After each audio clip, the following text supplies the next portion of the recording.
Enter the Mind Gym and pick up some brain weights. It's time for Better Offline's coverage of the Consumer Electronics Show, and I am your host, Ed Zitron.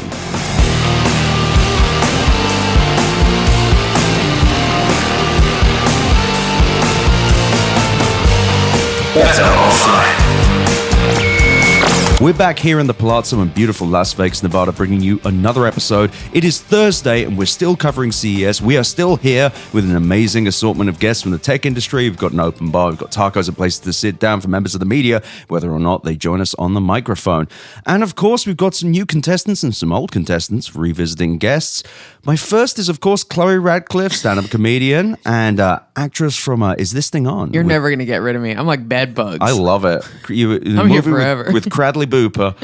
And of course, Matt Binder of Mashable joins us again. Hey, 3 times in a row. What's up? Yeah. And then the wonderful Devindra Hardawar of Engadget. Hello, let's go. And you said you wanted to talk shit on Dell, so let's start yeah. there. Give us the history. So last year, Dell did the dumbest thing I've seen a tech company do in a very long time. They're like, hey, all these brands you know and love, XPS, that thing that's been selling for decades, people love it. Let's kill all that. Right. Let's call all computers Dell, Dell Pro, Dell Pro Max. Those names may sound familiar. They're a little Apple-y. Yeah. And when that was announced last year, I was at a press conference and Michael Dell was there announcing all of this. Mm-hmm. And my first question to him was like, what do you have to gain by copying Apple? Like, what are you doing here? Yeah. He did not have a good response to that. Fast forward a year. Every other PC manufacturer, shipments growing. Dell, down. Right. Because nobody knew what the hell Dell was producing this year, especially the people who wanted an XPS. Right. So they turned around. They brought back the XPS brand. They're actually doubling down on it and also fixing all the stupid issues we've brought up in our reviews over the last few years too. So it's double vindication. XPS is back. Yeah. What are the things that they've messed up and what have they fixed? Have you seen the XPS lately? I have not. So they did this thing. Sometimes designers go a little crazy. They're like, what if you couldn't see a trackpad? What if it was just all wrist pad? So they did that. They made an invisible trackpad that works and it looks cool, but it's hard to use because you can't tell where it begins. It's hard to use because a huge part of using a trackpad is being able to see or at least feel it. At least feel where it begins and ends. I have a problem with my MacBook Pro because the trackpad is slightly bigger than usual and my nasty, clammy wrists get on it. But an invisible one, I would snap that thing in two. But also, at least with a MacBook, right, you have an edge. You can see feel where it is. You can see the trackpad. You don't even need to see it. You need to feel it, right? Because you're not looking at the trackpad when you're using it. See, I could see an invisible trackpad working if they made like the technology to just extend it so that whole area is a trackpad. But what you're saying is that's not the case? A lot of it is a trackpad, but the very edges aren't. Anyway, what they did with the new redesign, they put just little notches so you feel it. Wow. And these are just like basic usability things to think about. They could have very easily done that first. They could have done that first. But anyway, and also the function row on the Dell XPSs for the last couple of years was this like capacitive touch thing. They weren't real keys. They were buttons that kind of changed when you hit a button and they disappeared in bright sunlight. You couldn't see them. So like your function keys, the volume button, all that stuff just disappeared. And I talked to Dell, I was like, did you guys not go outside? Did you not bring this computer outside to see? You're talking to a computer engineer. No. They didn't go outside. But did they say whether they did? They were like, it was COVID and we were designing, it was like the excuses were it was kind of a rough time to design. I think sometimes some companies let their designers go crazy. Yeah. They're like, we're going to out Apple. The thing about Apple is that they at least tend to think about usability and practical functionality. The company best known for its usability, like very consumer facing. They don't like changing things up, other than liquid glass, which fucking sucks. You could argue about liquid glass. Yeah, but still, charging the mouse on the bottom. That's like Johnny Ive bullshit. But Apple itself doesn't tend to do that. So anyway, they're just keys. Right. Now they're just keys. And the XPS 14 and 16 are lighter than ever. The XPS 14 is like about 3 pounds, which is pretty great for a 14 pound, for a 14-inch laptop. So yeah, total vindication. They fixed a lot of the issues. The branding is back. It is funny talking to people at Dell because all the executives and the marketing people are like, yeah, this rebranding is going to go great. And all the underlings, like all the people who've been working on these computers and have dedicated decades of their lives to it, they're like, what is happening here? Like I built XPS machines, and they felt really bad about it. So on every level, the rebranding was a failure. XPS is back, and I'm happy about that. And we just got to tell Dell for like that whole, when I saw them again, Yeah, we were right. We told you. We told you this. Well, there's misinformation going on around Dell as well, because everyone's saying, oh, Dell claim that they're backing off AI branding and people don't like AI. Apparently, David Gerard, he chased this down, journalist David Gerard, Jesus Christ. Apparently that was never said. And Dell is full-scale AI. Like anyone who thinks that they're not, they have forecasted $25 billion of AI server sales this year. Do not believe Dell's lies. Do not let them lie to you and claim this isn't the case. They are fully AI-pilled and will be punished by the dark gods when the AI bubble bursts. I've had some interesting conversations with people at Dell who are pissed off at Microsoft and pissed off about the AI PC push because it's literally all marketing bullshit, as you've covered extensively, that has not led to actually useful features for people. So yeah, Dell is invested in AI. What I have noticed is that they're not saying AI PC. They're not out there shipping. They're not saying like, hey, we got the latest Copilot Plus systems, because nobody cared. Nobody cared about Copilot Plus. Which did they try saying AI last PC? year they did. They tried. Last year they did, and now it's just like, hey, you know what's great? A computer that works. What if a computer turned on? Yeah, I gotta say, what if a computer was a thing that you could see the things on what it? What if the keys work? You could see it. You could feel the trackpad. Basic concept. I will say that from my now, this is my first year at CES. From my relative limited exposure to the kind of products that get shown at CES, somebody being like, hey, do you want a laptop that you have no idea where you're touching on it? Do you want a laptop that has a bunch of buttons, but you're going to have to use it in pretty limited facilities to make sure that you know exactly what you are clicking? That's the new product at CES. The whole world can be described by, like, I think you should leave sketches, right? Yeah, we've been saying it's the car sketches. I want a car where the steering wheel doesn't fly off. And that's basically what we're saying here. No, it's literally, there's two, CES is two I think you should leave sketches. Yes. It's that, and it's also a guy who just walks around going, what the hell is that? What the hell is that? Who needs smart glasses that goes, that's a flower pot. Oh my God. Oh my God. What? Look, Also, who walks into his pantry and goes, oh, what the fuck do I cook?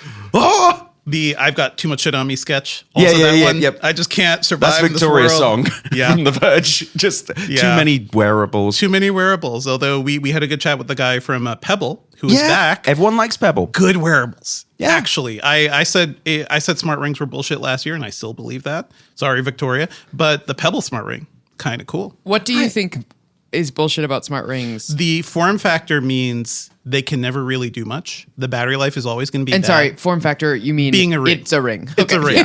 Where it can never have like a big battery. It can never be that useful. It's very limited in terms of what you can do. And all the rings we've seen, I know you've worn a couple, Ed, like they're fine, but you know what's better? It's just a smartwatch that is not as it doesn't feel as bulky. I will push back on you on that. Yeah. I find smartwatches very annoying. And I agree. Like my weird fucking like oddly dainty wrists mean that like the I see muscle there. I got muscle upwards, but Devindra, you are being generous. He's being generous. Thank you, Chloe. Thank you, Chloe. Compared to my wrist. Just destroying me, just annihilating me. No. My Apple Watch, for some reason, just doesn't get a full connection, no matter how tight I get. And that's interesting. And like this ring, for the most part, works, but even then, like I still don't get a full connection. Sometimes it doesn't. Oh, really? Yeah. Even then, it doesn't recognize a full workout. Sometimes it kind of.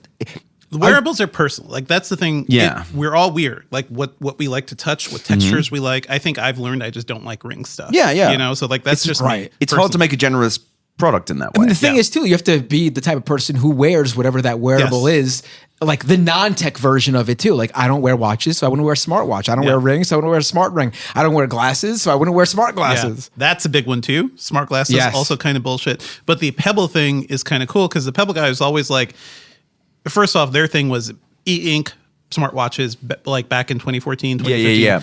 Those are coming back. He's bringing that back. That's been open source. Wait, what are those? So Pebble used to have these smartwatches that lasted for weeks. And just, they were very basic. They could like update notifications. Have you used the Kindle? Yes. So it's like that, but on a watch. Not really an LCD screen, but more like papery. Yeah. It's the paper screen. And I can read my book on my watch. Well, I mean, I don't think you'd want You could read to. your notifications on your watch for sure. But he's bringing back that because what happened was Fitbit bought Pebble, Google bought Fitbit, and he went to Google and was like, hey, my software, my Pebble software, nothing's happening. Can you open source that? And Google, for once, did a good thing and was like, yes. They open sourced it. That's nice. Now the Pebble guy can go back and make hardware using that software. So the Pebble watches are back, but he has a ring that looks really cool. But the thing is with the ring, from what I've heard, is you have to physically hold it down when you're recording. So the ring, all it does one thing. Yeah. It's supposed to do it really well. You hit a button on the ring.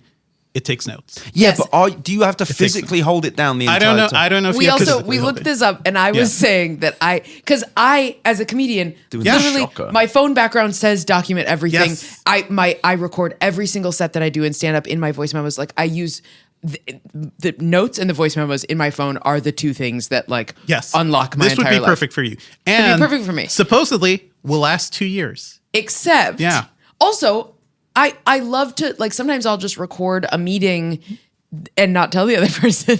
Now that's illegal in the state that I live. But it's a way for me to be like, okay, I remember, like, if I'm practicing a pitch for a show that I'm trying to sell or whatever, I'm like, I just want to be able to be in the moment, but also remember how I did this and how they reacted to it and what questions they asked, whatever.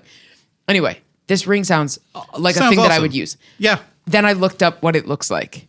And it really does look like my ring that definitely does not have a microphone in it. So I did just look this up. You just have to click it once to record it, and it's $75. I hate to say it. I actually kind of want this because I'm not trying to surreptitiously record people, but I absolutely usually got an idea. 30 seconds before I'm meant to fall asleep, I remember 13 things I would like a reminder for. Yes. Now, perhaps I wouldn't be wearing a ring at that time, but foreseeably, I'll walk around and be like, shit, I need to remember this, shit, I need to remember this. Or even just, if I could say an idea, and it says here, it's an on-device LLM. Yep. And that I find quite interesting because... Not going to the cloud. Not going to the cloud, not melting giraffes as a means of powering GPUs. On which device? On a ring or on your phone? That's kind of what I'm trying to work out. And we do. Yeah, I don't. Can you just fit got a whole LLM on a ring? No, that's kind of what we're gonna get there. I'm asking such podunk hillbilly questions. Can you fit a whole robot on that ring? I actually will push back. That's not a podunk question. That's a perfectly fucking reasonable one because especially when we're being told we need 89 data centers, we must knock down entire neighborhoods and put up a data center the size of, I don't know, New York City for Meta. I understand the question.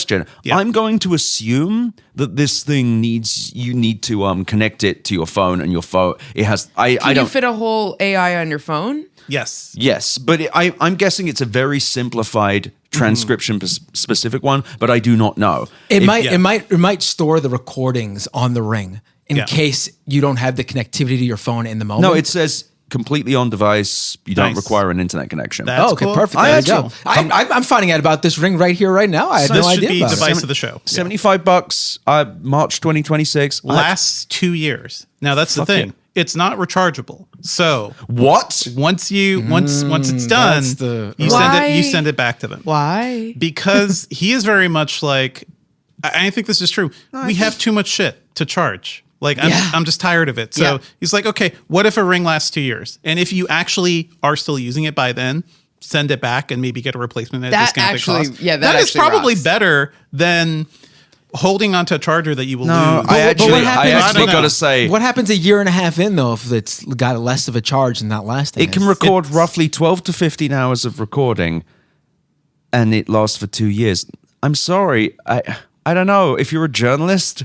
Wait. It runs out 12 to 15 hours of recording total. No. You can. That's what it says here on their website. I mean, you must be able to offload. Yes. Yeah. We have not gone to the specifics of it, but it definitely, he wants you to can hold 12 to 15 hours total, and then you can dump that. Yeah. Yeah, but you just. We have the technology to clear. This is. I found an article on. It's not my outlet, but Android Authority.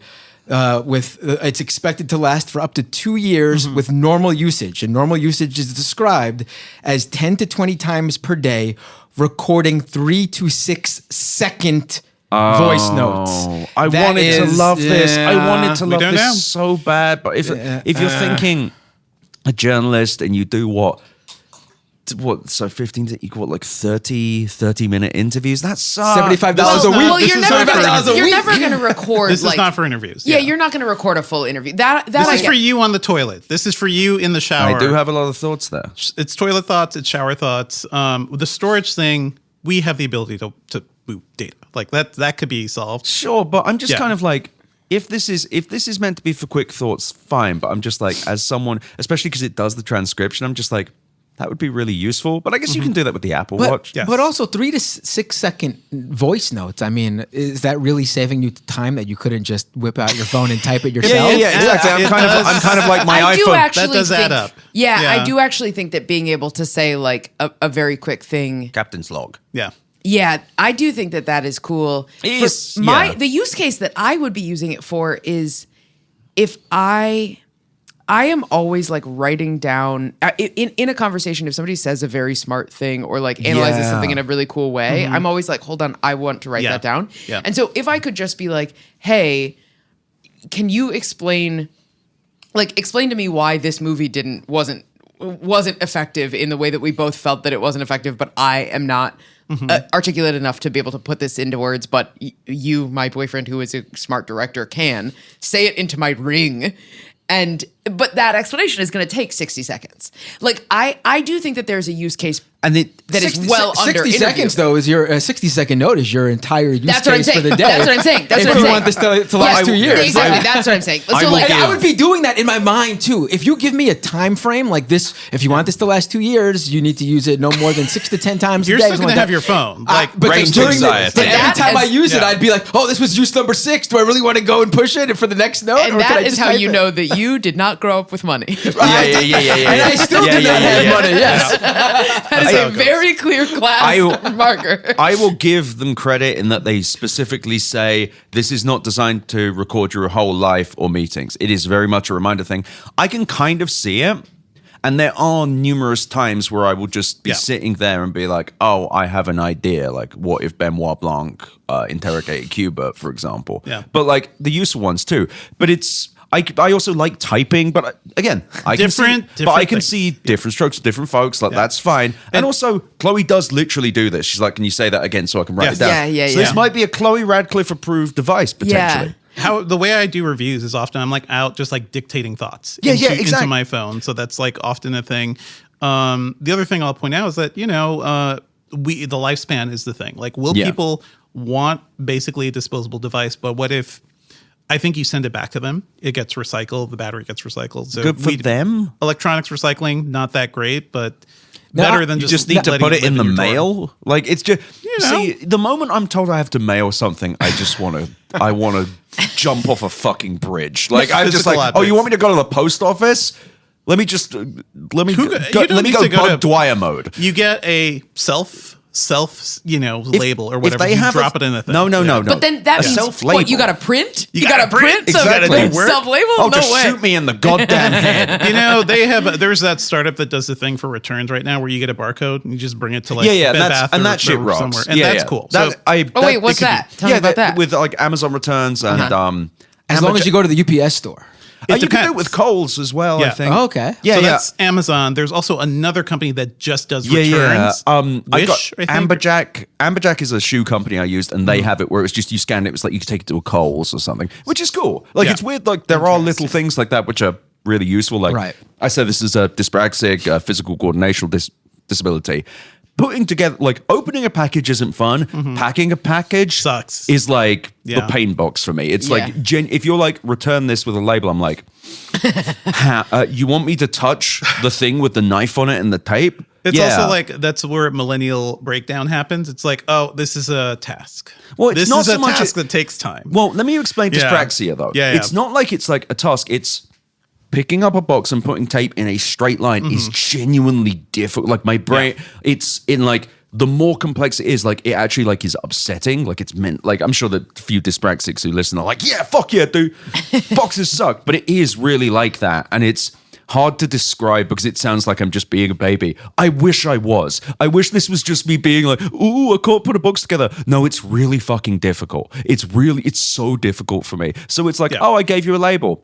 You gave me a death sentence. Like to the point of what you're saying, we have the technology. Yeah, which is cool. You have a QR code, you bring it to store, they're like, I'll deal with this problem for you. Which is and great. You walk away happy millennial. Yes. I was, okay, I want to, in defense of millennials, are you a millennial? I'm a millennial, yeah. In defense of millennials, I think the reason I don't want to do a task for sure. You're not wrong. Yeah. I'm not. Yeah, duh. The simple things that pile up that take 5 minutes to do, right? But yes, totally. But I think the reason that this is sort of off topic, and I'm finding it in the moment. Fine. So come with me on this. All right. But I think the reason that we are so that tasks are feel like so alienating and so off-putting is because we are. Oh boy, she's taking a swing here. Let's go. I think we are, because of our generation's interaction with the internet's like rapid expansion and social media's rapid expansion, we're sort of the first generation that was expected to do suddenly like twice as much in a career, in raising a family, in whatever, that like we are the first generation where it's like you're expected to be your own whole small business. Mm-hmm. Yeah. And I think that prior generations, had more, she's taking a swing, had more free time. Yes. There's a And lot like of that that. life was Absolutely. slower. And so Yes. that like you could say, and 45 minutes once a week, I do my little tasks. And like, even if you can be like, I don't like doing them, but it's like you have that 45 minutes Yeah. and there's not this like constant hammering in the back of your head that is, you could be doing these higher scale things for your job or for your life that are made possible because of the constant access to the internet. Yeah, That's and your totally job part is of it. also not in your pocket all the time. Right, Yeah. that's Or what I mean. able That's to- what I, exactly. yeah, That's what and I'm it's saying. like also boomers and Gen Xers, of course, hearing this will say, well, when I grew up, my parents just left me at home and we had just entertained ourselves. And yeah, we just are all so cynical. And of course, we could buy houses and college actually guaranteed you a job and college was cheaper and housing was cheaper. I guess not in the 90s, but even then it was easier to get a house. And I mean, it was You're just... starting a millennial. You're starting a generational war I don't here. fucking... Yeah. Boomers, No, the we've Gen already Xers trust- got us here, by the way. Yeah, so Gen X, we need you. We need you. We do Gen need X- them, Oh, no, but got also us. You they should- got us here. Yeah, Gen because X- they're in action. You know. Gen Xers are the problem. There we are. War. Yeah. War. More than boomers? I think both of them had their hand. I think boomers Yeah. and their shitty decisions, but Gen Xers are the ones with their inaction when they chose. And there were Gen Xers who did. And they tilted right. A lot of Gen Xers. Oh tilted yeah, right. So, even yeah. if you look at how the generations fall politically now, like the cliche is like, oh, you boomers were the worst or whatever. But if you look, there's a lot of boomers who are very like anti-Trump, and I don't Yeah. see the same with Gen X. In fact, Gen X is the one that went the other way during the pandemic. Like, well, everyone else was like, oh, I can't believe how Trump is doing what Trump is doing during the pandemic. Gen X was going like, I can't believe I have to deal with my shitty kid who I can't send off to school. I'm right wing now. I mean, that's literally. And also, boomers will do the whole thing. We're just going to get people. Are gonna Oh, man. I'm going to get some emails. There are a lot of boomers who are like, back in my day, I could just walk into a store and say, good sir, I'd like a job. And they'd say, I like the cut of your jib, boy. But at the same time, and there is a lot of like old people who are like, just go and get a job. It's that easy. The Gen Xers, if you make a post on Blue Sky, and I've done this several times, just be like, make fun of Gen Xers being like, yeah, I get home and my parents weren't there, so I'd make myself dinner and I'd entertain myself all day, every day. And I was so independent. There will be Gen Xers who respond and be like, yeah, that's actually true. And you should, like, they get very personal about it. I don't know. You live through some of the best music as well. Like, fucking stop. I mean, we're It's a at whole thing. CES. Yes. I mean, all the super rich fucking tech assholes are Gen Xers. Yeah. Like, yeah. But to your idea, what you were saying Thank about like you. the Back to me. back to the millennial. Correct. I think you're absolutely right, but also there's other aspects of it, and people talk about it. It's the way millennials went to school, because we went to school in this like in America in this really optimized, like, the sort of goals that you had to chase were very specific. The whole gifted and talented crowd, like we are seeing basically, Of which what I happened. was one. Yes, same. Of which I was not. Yeah. I really was not. Neither gifted nor talented. No, yeah. I was not. You see online like the gifted and talented adults.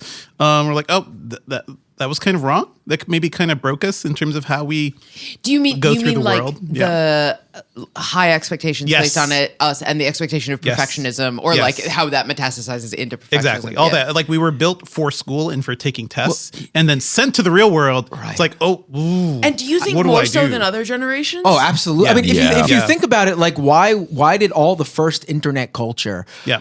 come from millennials, and that's because like Gen X was at the age there's history there. There's some Gen X. That's okay. I mean, the foundation of the internet was done by Gen X. Yes, I don't know, because we're I'm cooler. no, but I'm talking about like meme culture and stuff like that. Our lives. Yes. Sorry, that's.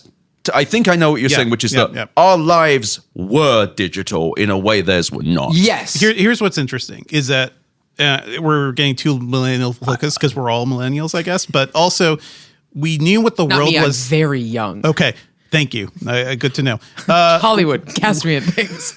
We knew what the world was before the internet. We saw what the world became with the internet. And we were expected to be experts at it post-internet. Right. So we saw the full breadth of it. Yeah. So that's why like Gen Zers and young kids do not know the world before. Yeah, and it's kind of tough to describe what that was. We also were children during 9/11, and we entered the workforce in like children and teenagers. But the world fell apart. Teenagers are still children. 2008 as well. Like I think that it's understated. Like because 2008, I moved to America that year, and it was very much like, it's your fault. Welcome to America. No, it happened as I moved, not because of I don't know. I moved and it was just like, oh, hey, you know that whole thing you were told about? You go to college, everything will be fine. Fuck you. It's just exactly. And I don't think other older generations realize how stark that was. How hard, like, Gen X boomers probably remember before the Department of Homeland Security existed. Like, and I just think the expectations of hyper digitization and the constant expectation and notifications, stuff like that. I think it's really easy to color millennials like, you want your little treats and all this. No, we're being harassed by, I mean, everyone is now harassed by everything all the time. And we're aware of it. Yes. And we know, and we remember it could have been different, but we don't remember when. Yeah. It's frustrating as well, because by the way, Michael Dell, Gen X. Yeah. And just to be clear, this is Mr. Dell of the Dell Company. Hey, one of the richest men in the world, by the way. Like he's up there. He's also the guy behind Trump bucks. How have I never heard of Michael Dell? Oh, is he the guy who founded Dell? Yes. Wow. And it's weird because Dell went through this thing and we'll rotate shortly, but it's this weird thing where Dell went through this real shithouse era when they were just complete dog shit. Their computers sucked, and then they took themselves off of the public markets, private again. Fixed things, everyone loved them again, then they went public again. And then they appeared to be like thinking about being shit, but they're back to being okay, and they bet their whole future on AI. It's just... One of my earliest computers were Dell, and I remember they were really big, and then they sort of... Everyone else beat them in everything, and then no one wanted it. And they had that really... To me, they had that time period where they were the computer that, at least I did, I automatically associated with like the older crowd, older people, because especially as like the gaming PC became big and then building your own PC became big, Dell was still out there, I feel like, doing like old school type marketing to specific audiences during a time period where like everyone was moving beyond that. And then they bought Alienware, which was this insane company where they'd be these... I had a day... My dad bought me an Alienware once and I fucking loved it. It was this insane, like, I don't know how, like 3 foot tall giant thing with like a swinging door and a big alien head in it for like a teenage boy with no friends. This is my Super Bowl. And sorry, what does the alien in the box? It's literally just a gaming PC, but it looked like a tube. It was more tubes. It's why his wrists are so muscular. The alien in the box. No, God damn it! They just get body shaming me. No, it's interesting though, because hearing them, it just, and as we'll transition into the next episode, obviously, but it's like, it feels like all these companies are having a midlife crisis, and I think, you know what? They're Gen Xers. I was going to say, I mean, like, maybe they are. They are in Well, now is the time of the millennial midlife crisis. It's like, give us room. Not for me, I'm very young. Okay. But yes, all right. Who's getting there. And coming up now, an ad just for Gen Xers. It's going to be for something called latchkey.biz. It's going to allow you to have a social network where you crow about how you were such an independent child and how you remember when MTV was good. And is actively losing subscribers. No, Gen Xers will email me now and be like, actually, you know what? I watched Liquid Television and I was cool.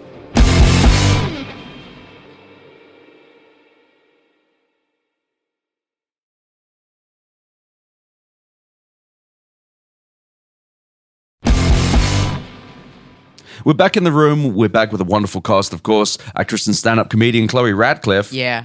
Matt Binder of Mashable. Hey. And Devindra Hardawar of Engadget. What's up? And you know what? I do actually kind of like this Gen X and midlife crisis happening with AI. It kind of makes sense because it's like you look at all these companies and they're all like, fuck, how do we keep growing the raw economy I've written and said about? But it's also a degree of like, wait, what do people want anymore? Because we got so rich because Gen Xers able to accumulate wealth in a way that millennials couldn't. Boomers too. It's all FOMO. It's all FOMO about what's next. But and what they're... FOMO with disconnection from anyone like that. Yeah. I'm sorry. Oh, it was a rough time during COVID. We didn't go outside. Fuck off. Yeah. You could still step outside just once, just be like, all right, let's go outside. You know, it's also funny. I spent all of COVID outside because that's where you didn't get the germ. For a while, it was better to be outside. What are we talking about? Yeah. It's also just take the laptop outside, or do you not have an overhead lamp? I do. That was very stupid. But to what is happening to all these companies, because I've been covering them since 2010. I've been following the tech industry forever. They're all desperate. They're all desperate of missing out on the next big thing because Microsoft missed out on mobile. They tried desperately to kind of get that back, like Windows Mobile, all these things, making Windows 8. But no, that was Apple. That was the smartphone era. That was tablets. They never quite got into that. But they also didn't realize people like PCs. People like computers. Yeah. Maybe you should double down on that, which is what Windows 11 was. Windows 12 kind of became the thing. But that was the mobile era. Then there was like tablets and stuff. It's wearables for a while. People were hot, like, oh, this is going to be the next big thing. It's a niche. It's a very small niche. Because you wear them, and that not everyone wears the same thing, to Matt Binder's point. What's happened is that the world revolves around our phones, because these are the most personal computers we have. It's my best friend. It's your best friend. It holds all your deepest secrets and inner thoughts. It connects you to the world. So how do you go past phone? The next stage of computing to them is, okay, a thing that processes data at obscene levels that we don't fully understand, but it seems like black magic, and that's what AI is. But it's so funny, though, because they're like, well, what do we replace a device that's all about personal stuff and our communication with others and our ability to condense our thoughts and access media we like? Well, what if we took away all personal choice and data entry of any kind? Would they like that? But I actually, while you were saying that, I just had a thought. All these companies missed out on mobile. Microsoft didn't miss out on mobile. They made a shit mobile phone by acquiring Nokia, and Windows Phone sucked. And it's like, why do people like the Mac so much? Because it was good, because the UI was good. Why do people like the iPhone? Because the UI was good. It took so long for Android to even be half-assed. Was the T-Mobile G1 was the first? That was the first, And it was so far behind, and they were so far behind for long. And Windows Phone was an insane it was just this like tiles. It was Windows 8 but in a phone. And I will say it was cool. It was cool because it was different, but they again missed out on some practical functionality. Like Windows Phone, Bjork is cool and different. But I would not and she misses out on some. I would not be like playing Bjork at an NFL game. Like I wouldn't be playing Bjork in a commercial. I'm saying that like there are generalists and specifics, and it's like something. But if we're connecting with broad, like middle America, I don't think so. You're referencing Surface now, which is at the NFL games. No, the Surface. It's so funny having Surface things there, especially with Aaron Rodgers just smashing them. Yeah. But it's like they're like, well, what do we do? Well, we'll do Earth spin. It's make it good. I can understand. We're going to go into history here, please. For the kids, but. Microsoft was making mobile shit for a very long time, right? Oh, the iPack as well, right? The iPack, all that stuff. But it was BlackBerry era, right? Okay, rewind to like late 90s. It was like personal assistants, right? PDAs, the Palm Pilots, all those things. Evolution of that was BlackBerry. Microsoft was doing stuff within Pocket PC, and like they made a couple ones, but they never really took off. And they were like little laptops. They were like little keys. They were like little BlackBerry clones. And you used like a little pen with something. You could use. Some of them had like a stylus too. But the thing is, BlackBerry was hot because data was bad, and BlackBerry created the technology to have quick digital messaging to all your friends. Yeah. Go watch the movie BlackBerry, which is not fully historically accurate, but gets the tech right. Jim Basile, fan of the show. Sorry. But the movie BlackBerry, wonderful, amazing, has one of the guys from It's Always Sunny in there too, and he's just like wonderfully offensive and like really gives his all. Check out that movie. But BlackBerry Innovator's Dilemma came for them because they didn't believe you could have a phone that was all screen, and that was iPhone. Because it's difficult. It genuinely. Wait, you mean like they had considered? They were like, should we make phone all screen? Yeah, because BlackBerry. And they were like, no, we not make touch screen all keyboard. Oh my god! yeah. Glenn Howerton, who is Dennis from It's Always Sunny in Philadelphia, plays my friend Jim Basilier. He reads my newsletter. What a glow up! I remember when I was in high school, the big phone at the time were those like the screen that flips out, the Nokia Sidekick, I think it was called. Phones were so cool before the iPhone. Phones had all this like cool stuff. I had a Helio Ocean, which flipped up vertically, yes, and also flipped sideways like a Sidekick. Amazing stuff. And then the iPhone came out, and it was like, okay, all screen, but also apps. Your phone is now a computer. It's not just like a limited thing with garbage version of the internet. It's the full internet. And then cellular speeds got better. So like internet in your pocket, full computer in your pocket, you cannot deny that that's the best thing. So Microsoft just was never able, they didn't catch up to that quick enough. We talk about Android being shit early on. It was, but within a couple of years, they kind of did the Windows thing where Google just like had the software and had other people come and make the hardware, and Android took over the world. Like Android had dominated cell phones, smartphones pretty quickly on, but it's hard to deny. Everyone is chasing like, what is the next thing? They think AI is the next thing. And I'm glad that there are people out there like, we're looking at this and like, this is bullshit. This is not good. But are they sure? Like, are they really convinced that AI not. is What's the thing? amazing is that they're not. Right, because Mashable published. I didn't do the interview, but we spoke to Lenovo CEO, and we asked him about people who are anti-AI and AI skeptics. And his answer to that was basically, you can't avoid it. You won't be able to avoid it. And it's like, that's not an answer. That's not. But that's also not like a ringing endorsement. You won't be able to avoid AI. Yeah. That's not the ringing in like. It's the whole thing of it's inevitable. Right, it's inevitable. Right. Yeah. Do you believe in this product? Well, you can't avoid what's coming. I mean, we all die. Sell it. Yeah. Like that doesn't sell it. Yeah. No, but it's. I think I having not read the interview, I could imagine being like, sort of having the attitude of like, who gives a shit if you don't believe in this? It's happening. We've invested billions of dollars and our stock is going up. Deal with it. Yeah. And why is it on me to convince you? You can sit there and bang your drum as long as you. I don't mean to be on AI's side, but like I can imagine sort of being like, take it or leave it. Who gives a shit? It's gonna happen. I appreciate the honesty of the answer, but if your job is literally to market it to a journalist, like Apple, when the iPhone first came out and people asked about the iPhone, like, are people really good? Apple didn't go like, it's inevitable. They were like, well, try it and you'll see. And I will say, Steve Jobs, famously an asshole. Yeah, you're holding it. Well, no, I'm not saying he was, but he had the product to back him up. The messaging was, you'll get used to it. Like the Apple way was, you'll get used to it. We know better. But that's not what AI is saying. But that's not what AI is saying. It's happening. And the funny thing is about AI as well is, if AI was, I can say to my computer, load this, do this, and it actually did it every time, that'd be fucking sick. Well, that's what Microsoft's pitching you with the Copilot. And they are lying. It doesn't work. They are work. just lying. I swear to fucking God, I thought public companies couldn't just fucking lie, but they can only do it about numbers. If you're all in the same grift, it doesn't matter, right? And also what we're learning is that rules don't matter. Laws don't apply to the rich and the powerful. But here's the thing. Gravity does, and I think they will all be punished. Mashallah. When the stock was, Nvidia's kind of down today, it's kind of fun to watch. It's also funny as well because none of it really clicks with what users desire. Because what users desire right now is, I wish my phone just fucking worked. I wish every app didn't need to ping me 14 times a day to say, have you thought about using me? I think just work is the thing. Just work. Do what I ask you to do. When you're saying the companies themselves don't even fully believe, what more is there to that? I've talked to a whole bunch of I bring this question to every big company I talk to. And early on when Microsoft was doing Copilot, I was like, this thing doesn't work, right? Like you make me want to use Copilot as like a search engine, but I cannot trust it. It's not always delivering correct information. If I bought a calculator that said 2 + 2 = 5, I would throw it away because it's garbage. Yeah. And the Microsoft people were like, it's a work in progress. We're going to get better. And that they're making you accept a certain level of bullshit because they can't stop. They've invested too much in it. They practically are invested in half of OpenAI.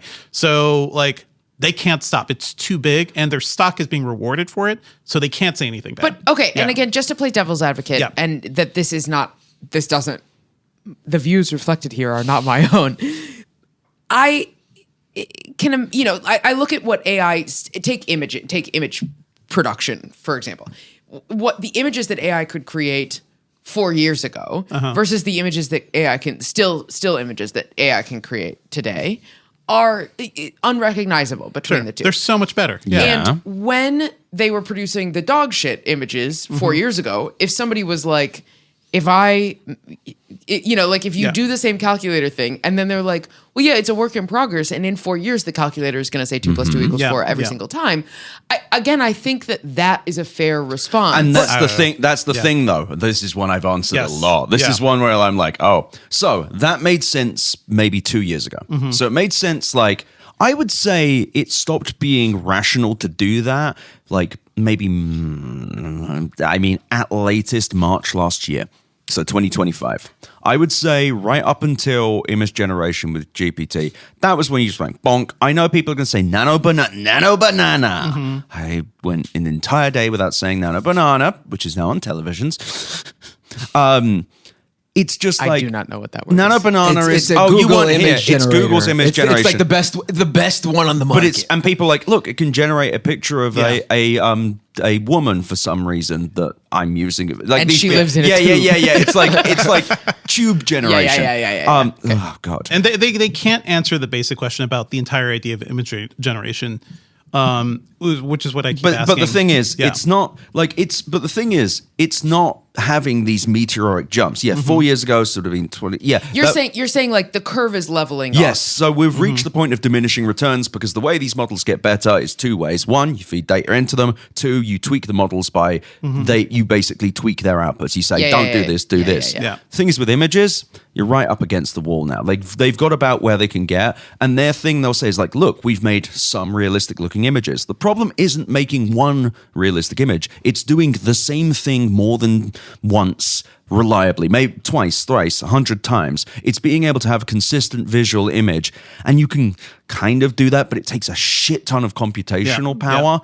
And as we run up against the realm of running out of money, that's become the problem. But also, most of them have hit diminishing returns because we've run out of data. We are out of data. You mean feed? Of things to feed into Yeah. the thingy. Slop for the pigs. Food for the slop. Food for the pigs too, Food so for they the can butt make to the slop. poop. Yeah. But here's the basic question about image generation. Like, I don't care how much better it's getting. Yeah. I don't care. Who gives a shit about that? Yeah, it's like, Right. Why No, does that's- this exist? That's the thing, with so much of this, when we talk about like the calculator that has to get the math problem correct. Well, there's the use case for that is it gets you need to do math. Yeah. Math. With AI generation and AI video image generation and video generation, it's sort of just like, okay, you can do it, but what is the purpose? The TV guys are like, oh, you can make a wallpaper for your TV.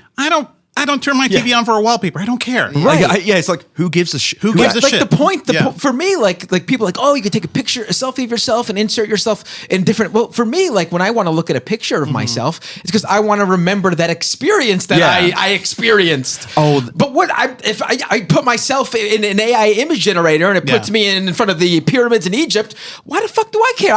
There's no memory there of me doing that. I saw a really evil one where it's like a guy showing his grandmother with dementia, like a picture of her with Jimi Hendrix. Parody. The following is parody. I think that person should be fucking tortured. I'm so glad you brought that up because You should be in fucking prison. You disgusting fucking monster. Facebook consistently hammers me with recommendations of groups for people who are asking people to like clean up their family photos and stuff. And those groups are now full of people who come in and go, my daughter or grandma or whoever in my family died, and this is the only photo I have of them. Can you make it color or fix it?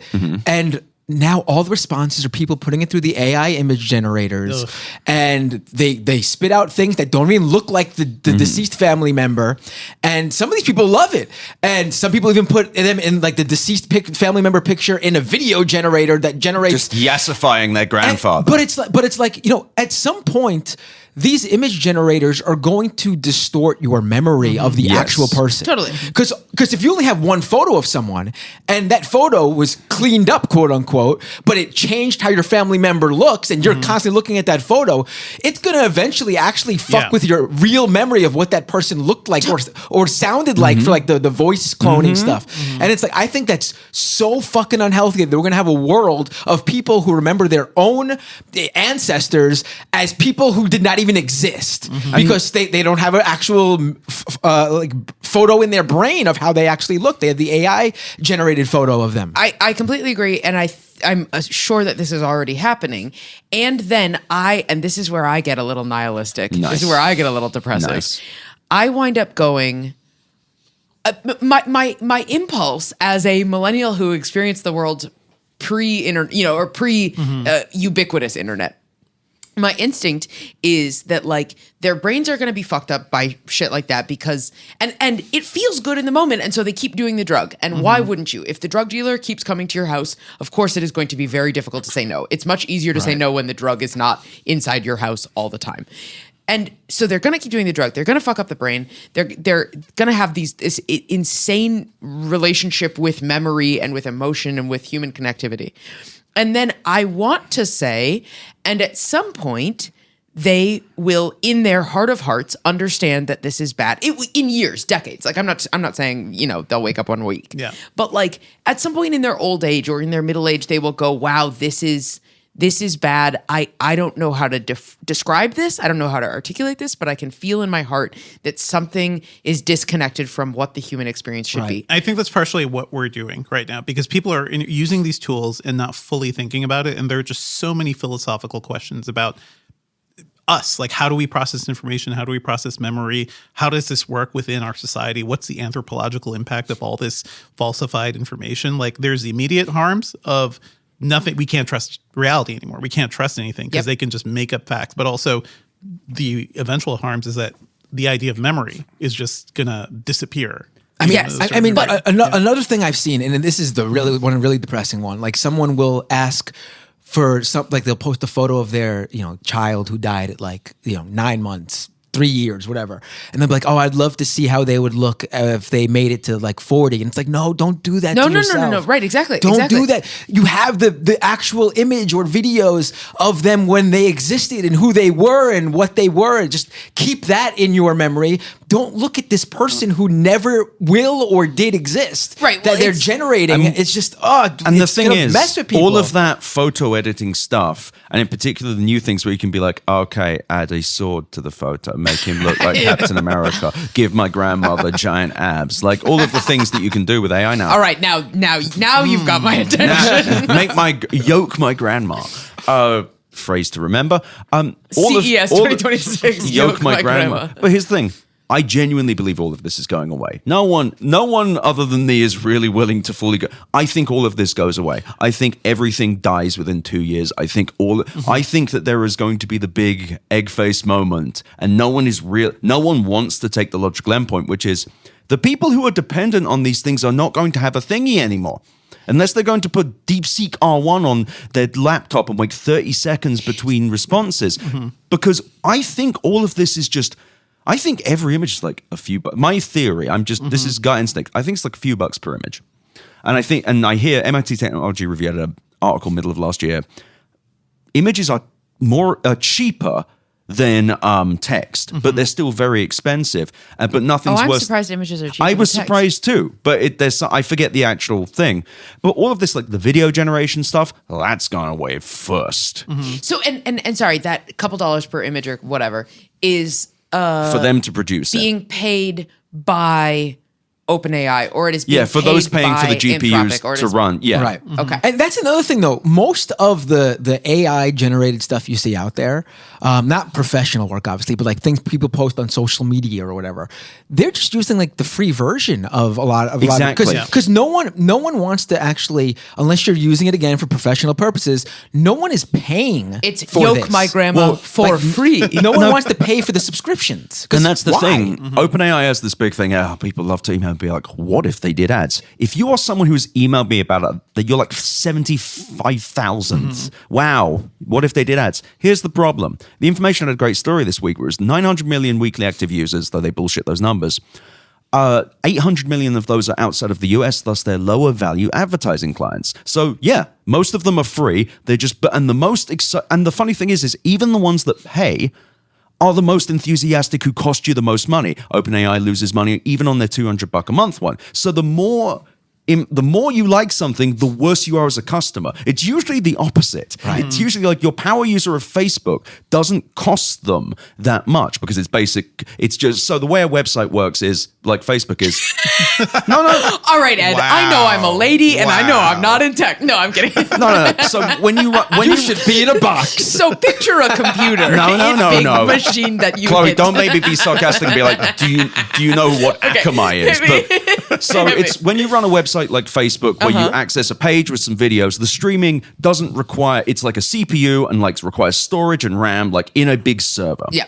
That is intensive because they have shit tons of users. But because like shit tons of users, it's just because you have a lot of them. It's not because the process of serving you Facebook or Instagram is super expensive to do. It's expensive because they have so many people. The problem is with AI is that having one user who's particularly demanding is extremely expensive. Is actually and bearing costs on the company. Exactly, because GPUs are they are cost intensive, they require a lot of energy, but they also put out a shit ton of heat, which requires a bunch of cooling. And the bigger the data center, the more intensive the cooling. And I had someone email me the other day saying, really big data centers can cause like gigawatt ones can cause like weather effects with the amount of heat they're dissipating. Sure. And they're affecting the local like communities and environments. Right. And just to clarify what you were saying earlier about when you're saying the logical endpoint of your pessimism about AI or whatever, however you want to frame it, the logical endpoint is that all of this goes away. You're saying it collapses from a financial standpoint. Yes. But then the logical endpoint of that is that the companies, Anthropic, OpenAI, whatever, ChatGPT, go, well, we don't have the money anymore to run these data centers. Correct. And the data centers are what are required to, when somebody types in, yo, my grandma. Yeah. We need the data center to have the electricity on and have the air conditioning running. Yes.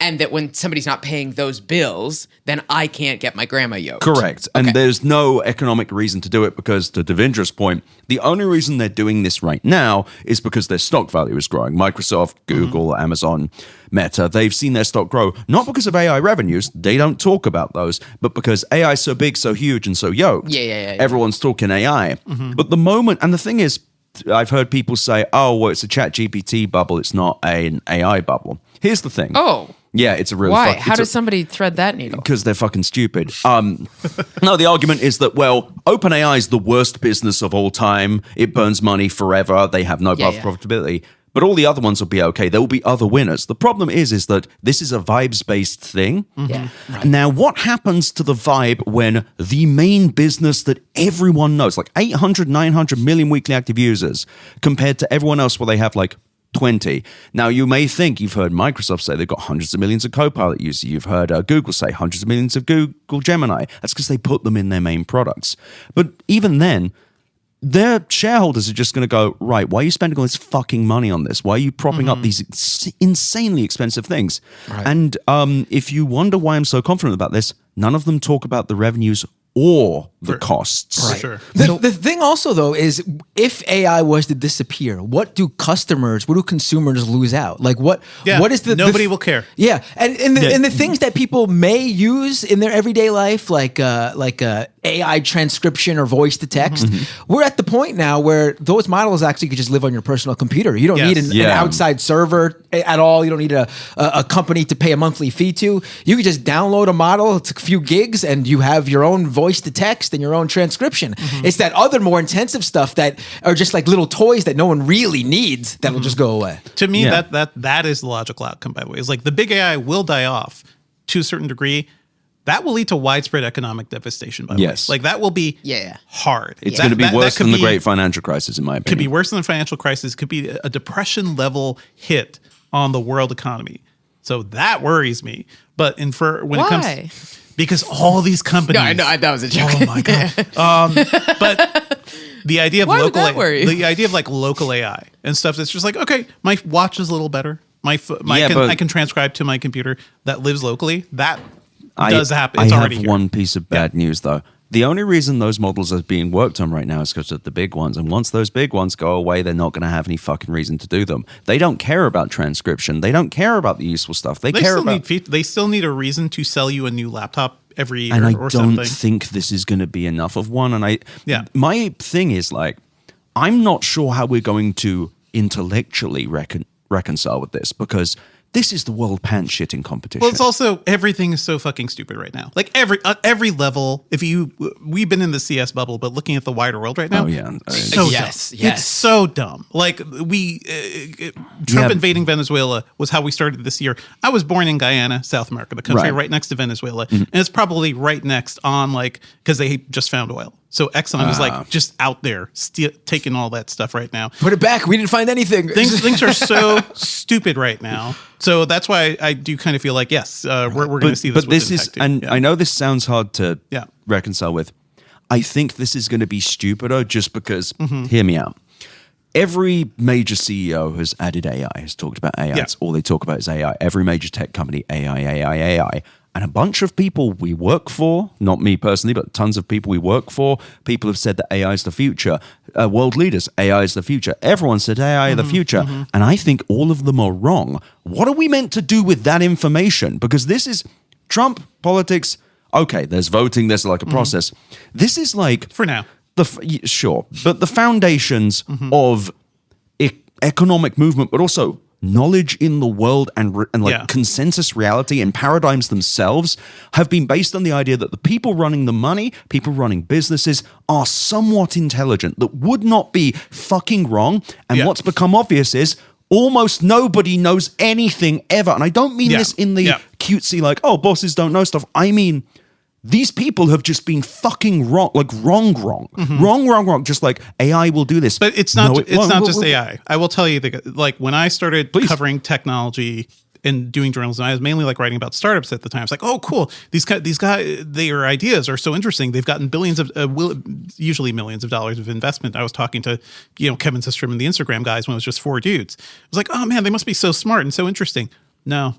Usually not. Usually it's just you're a nerd who knows how to code, who came up with like one interesting idea, and the VCs were just throwing money at you. And even when it comes to like big business in general, people rise to the top not often through their skill. It's through they've been there long enough, or they're a good enough company shill. Well, I get AI that, is but just the logical my point is, outcome of all. Imagine if the great financial crisis, Microsoft was in housing, Google was in housing, Amazon was in housing, Disney entered housing. Everyone bought houses, and everyone was selling houses, and everyone was offering mortgages. Everyone did mortgages. Mortgages were the future of every single business in the entire world. Everyone on LinkedIn was saying, I'm a housing expert now. That is it. Except when they said housing, they meant cat litter boxes. Because I'm joking, but it's like, what if everyone was like wrong in a way that's not political? It's just obvious that so many people we thought were smart were just like able to do Mad Libs. I have a question about the leaders who have backed AI. Right. Okay, as I see it, there's 2 categories that I understand, and I'm going to ask about what is the middle category. The middle category. Category that I understand is tech CEO whose company has some vested financial interest in AI being successcill. Right. Totally get it. Absolutely. Like, why would Google add Gemini to all of their products? Great, because they see a potential financial benefit. Well, fine. Yeah, they were also Google's holding off. Google was trying to be cool and chill about it, and then OpenAI kind of blew the doors open, and they had to rush everything out. But sure. Yeah. Okay, that category I understand. Then CEOs of companies who have been sold the lie of AI can make your whole company work better. That I also completely understand. Like, Salesforce saying, I guess this is sort of an example of the middle category. Somebody at Salesforce being like, we're going to add AI, and AI is flashy and sexy, and that's a new, and it's the best thing. And then turning to Home Depot and being like, now you should pay us extra because our new Salesforce category, or our new Salesforce product has AI, and that's going to make your life better. And Home Depot goes, great, awesome, we'll pay more for that. That I understand. I understand but even those don't truly make sense. But keep going. Right. And I like disagree with the efficacy, but I understand the messaging. What CEOs or what companies have added AI, trumpeted AI, championed AI that are not in the category of their company is a direct financial benefactor to the technology, or like a direct owner of the of a version of the technology. Disney. Right. Disney being one of the most journalist outlets, and they will claim, AI will generate stories. They don't. And I'll actually push back on the things with Salesforce because there's a really cool thing. Well, Salesforce, I will choose another company in my head because Salesforce is so special, but a software company in this case. The really simple thing I'll say to that is even they don't make sense because it don't work. It don't do the It don't do it. It don't do thingy. Like you say, the whole thing Copilot is sold on doesn't work. It doesn't work. It's never worked. It works enough. No, it doesn't. It is good enough for people to be using it. My issues are you're a computer. You should be. My man, I got to push back. It doesn't. There have been 8 different stories in the last year where Microsoft's 365 Copilot can't do things like prepare PowerPoint. Oh yeah, it's like specific failures, yes. But on the general failures, on the general, what's the general? What I'm saying is you ask Copilot or you ask Gemini a question, and it will get you a response that is good enough. It will. It's like, hey, make me a chart of this data. Hey, that actually worked. A lot of that stuff does work. I've used it many times. But it's untrustworthy. That's the thing. That means it doesn't work. No. But there are variations of how badly it doesn't work. But the thing is, if there's a variation of how well something works, that just means it doesn't work most of the time. Sure, but there's a reason hundreds of millions of people are still using them. Yeah, because they're being pushed into by everybody. But people using for them. The degree of as good enough as it can be, for them it's good enough. That's why we're pushing back though, and we're saying you can't trust this data, you can't trust this stuff. They're not thinking about that, but they're just using it. So we'll continue this debate. It's not really a debate, we're all agreeing. Shortly after this break, this next ad is for specifically boomers. It's called Where's My Pills? There's someone who will be really angry at this one. They're in the drawer, mate.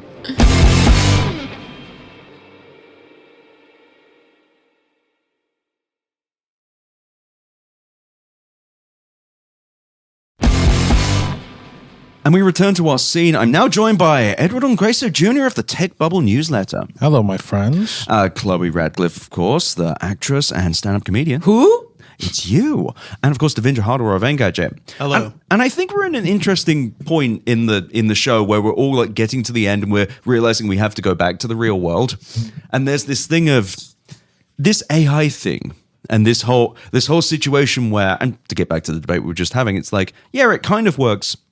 But I don't think that people realize that because it only kind of works, when they start charging what it actually costs, which is probably 2 to 5 to 15 times what they're charging, no one's going to want to pay for the half-assed thing anymore. And many will not be able to pay for it at all. Like I was saying yesterday, a lot of these companies that are just thing bolted onto LLM die. Just immediately, they will turn to dust because...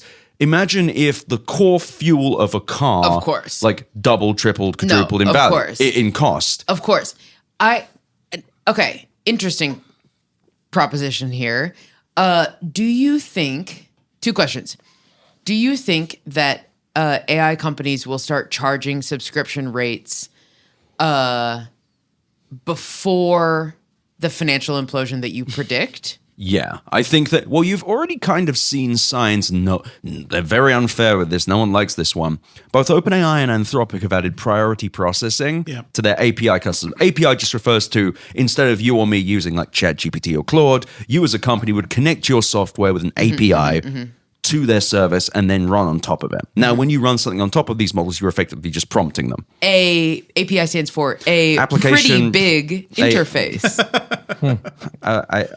There you go. Yeah, that's the new one. That's why you got me here. Yeah, my brain couldn't think of the real one, so I can't make fun of anyone. But it's those companies cannot survive with a product with a cost race. And I had a listener and reader reach out and actually tell me that you need priority processing if you're above a certain thing. So just your costs double there automatically. Sure. And I think The other thing that people will say is, oh, the cost of models is coming down. It's a classic talking point. Jensen Huang in his NVIDIA thing, his press conference said, oh, the cost of models is coming down. Yeah, but it's kind of like if the cost of fuel came down a bit, but your journey to work took 15 times longer. Because now, when you use a new model, it isn't just spitting out an output. It's using models that use more computational power to give you slightly better results. So it may be cheaper. But it takes longer? It's not that it takes longer. It uses more tokens, just for simplification's sake. Sure. The thing that they generate to give you an answer. Yep. It uses a reasoning model which uses more tokens to do the output. So while it might be cheaper on a token basis, you're using more of the fuckers, so it's not cheaper at all. Right. It's actually more expensive. Yeah. We can argue a lot about the AI industry. Like that's going to be an unending thing. I will say we are seeing the direct impacts of the rise of AI, right? Go on. Talk about memory in the PC market. Fucking HBR. The memory. I'd love to talk about this. RAM prices have increased by 3 to 4 times across the board. Which is insane. And that'll affect everything. That affects phones, computers, whatever. Cars. There's everything you has mean RAM. because car is computer now? Car is Yes. computer. Okay. So- But any device needs some sort of memory. What is interesting is like we are seeing the direct impact of that already. Dell's XPS 14, which should be a computer that costs under $1,500 because of what it is, and that's what the competition is. And that was about the pricing Dell gave me when I first wrote my post. They said $1,600. Next day, an update. That thing is going to start at $2,050. Jesus Christ. Because of RAM. Because they're not going to say why, but I would logically think like that is going to be the highest cost for a lot of new systems. That is insane. That is it's a premium ultra portable, sure. That thing should cost under $1,500 or about $1,500. So we are going to see similar premiums like that. Are you saying across if you the need board. to get a new computer, do it now because it's only going to get worse? Do it immediately and maybe buy used or refurbished, which is my recommendation for everything. Interesting. But buying a new system this year is going to suck. So we're going to do an episode on this next week with Steve Burke from Gamers Nexus. But, nice. So RAM, in random access memory. A website is. Yeah. No.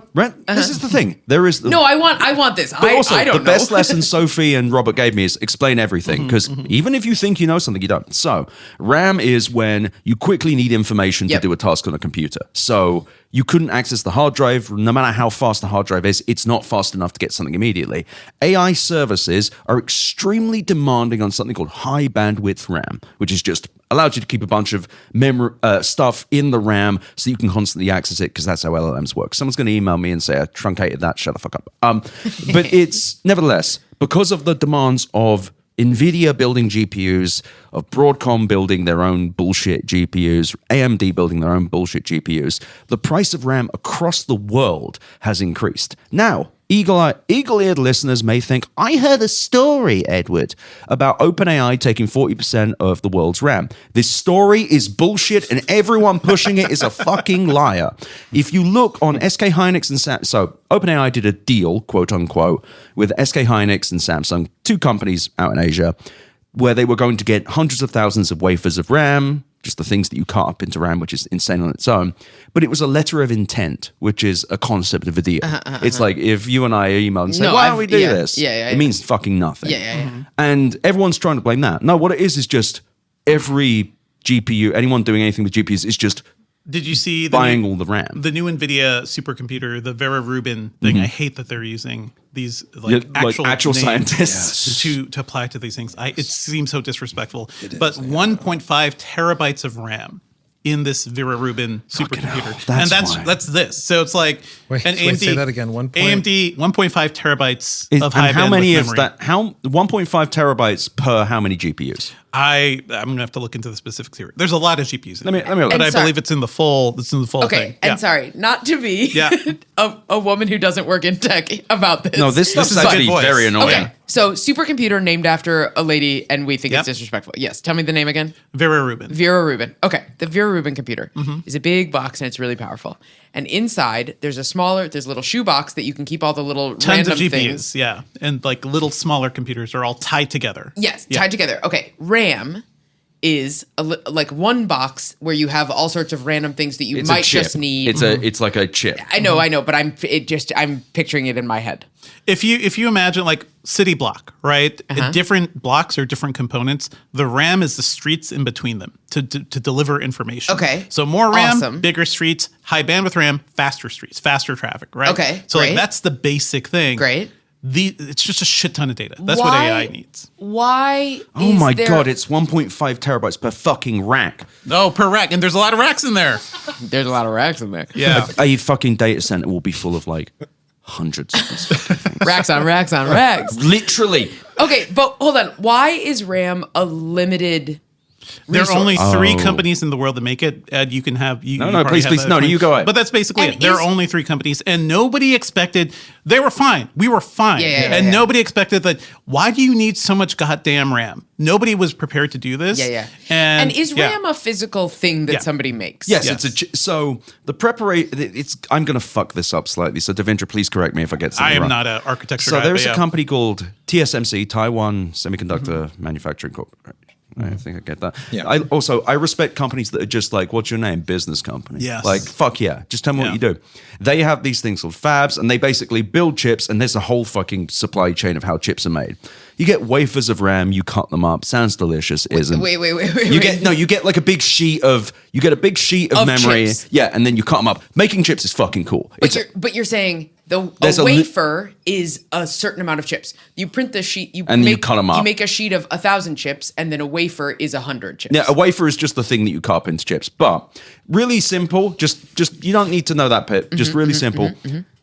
There is a limited amount of machinery to build RAM. There are there's SK Hynix, Samsung, and who else who makes them? Micron? Marvell. Okay. Marvell. So there's like 3 companies who make RAM. And we can't make more machines to make RAM. There's just limited space. They're It's going to take a long time to spin that up. Maybe more. One important detail. So making chips in general requires something called a clean room. So think about any scientific process that cannot be interfered with by any contaminants. Growing So mushrooms in your garage. Right. Pretty close. take it 300 steps higher where it's just like if a single speck of dust gets in there, you fuck up millions, hundreds of millions of dollars. Like it's really, you have massive things. And to run these machines requires very specific talent that we don't have enough of. Got But it. also there's only a certain amount of space in the world. So we're at the limits. And while they're building more fabs where you build these things, there's only so much. And right now, we have these fucking assholes who are like, I need 1.5 terabytes. To give you an idea, like, I think this iPhone Air has 8 gigabytes of RAM. A terabyte is 1,000 gigabytes, if I'm correct? Yeah. Correct? Great stuff. So it's just like, you have one big asshole taking all the chips. Now, back to my I worry about the collapse thing. We have all of this allocation being done for one company. What happens when those aren't selling anymore? We're going to just have fucking chaos. But until then, the price of RAM is going to keep going up, and it's going to be harder to get, which will make it more expensive, which will make every single consumer device more expensive without exception. And again, just to ask the stupid question. No stupid When we questions. say the price of RAM is going up, I could equivalently say the price per RAM chip is going Yes, up. exactly. Okay, Sure. Okay, great. And it's a very simple supply chain thing. It's like if the price of wheels went up, cars would become more expensive. I realize that's a silly, but like it's a very simple thing, and it's affecting everything. And I'm That's actually, what pisses me off more, Yeah. because like we can debate about like how useful AI is, but the direct impact to consumers right now, people building PCs, anybody buying a new computer, you're going to be screwed in 2026. And I'm working on a piece right now about that because tell us more. Yeah, it's the same thing. It's AMD also announced their new high-end supercomputer, AI servers, Instinct. also gobs of RAM. So yesterday I sat down and I talked with one of the AMD executives about like, what is the state of the computing industry? Like, how do things look? And they admit, like, it's going to be rough. People are probably, if you're a PC owner and you're going to do an upgrade, you're probably not going to build a whole new PC this year. Maybe you'll just do a processor upgrade or GPU upgrade or something. Even those are going to get expensive. But I think they're expecting a slowdown in this industry too. So it's going to be tough. And the solution can't even just be used and refurbished because those prices are going to go up. And we're seeing the after effects of that actually outside of this. So weird example, but we also don't have enough power. Yeah. So gas turbines, which they're using to power some of these data centers, which you should not do, but they're doing anyway, are actually sold out for 7 years. So they're buying old used gas turbines. I wouldn't be surprised if the used RAM market gets fucked too. It's already getting bad, but hell yeah. Woo. I mean, the bigger worry? Someone stopped making consumer RAM, right? It was Corsair? Was it Corsair? Micron, my bad, sorry. So, and I feel bad. And Micron owned Crucial, and I feel bad because Crucial was like the first RAM stick I bought when I was building a computer, and like I have memories attached to that. My bigger worry, though, is they're lighting up nuclear power plants for this bullshit. And that's where it's like... I'm not worried about that. I'm worried more about the gas turbines. The gas is bad. Because nuclear power, it will get felony screaming. That's going to be a big fight, but we should have invested more in nuclear power. It may be too late, but I don't know. Hold on. Yeah. You're saying... bad to light up nuclear power plants because these are old things that might not be in good enough shape? Well, it's just more like... You're not anti-nuclear power. I'm not anti-nuclear power. We need that power for other stuff. And this power should be going to like residential uses, and it's literally going to be sucked up by bullshit. But it's also and why are the gas turbines bad? Gas is just because gas turbines are basically car mode. No, they're not the same, but like they have the same after effect of belching out gas. Yeah. And Elon Musk's data centers are already ruining black communities because of this very specific thing. They're poisoning water. It's really fucking horrible. But also, this RAM thing, I think, is going to be everywhere. And the PC industry was already in decline, I believe. It was last year. It was up. They actually got up. I thought they were having it. My bad. No, but only Dell was down. But here's the thing: for reasons we discussed. Yeah. Surely won't everyone be down because more expensive? And Apple smartphone sales, like every bit of this is going to be bad.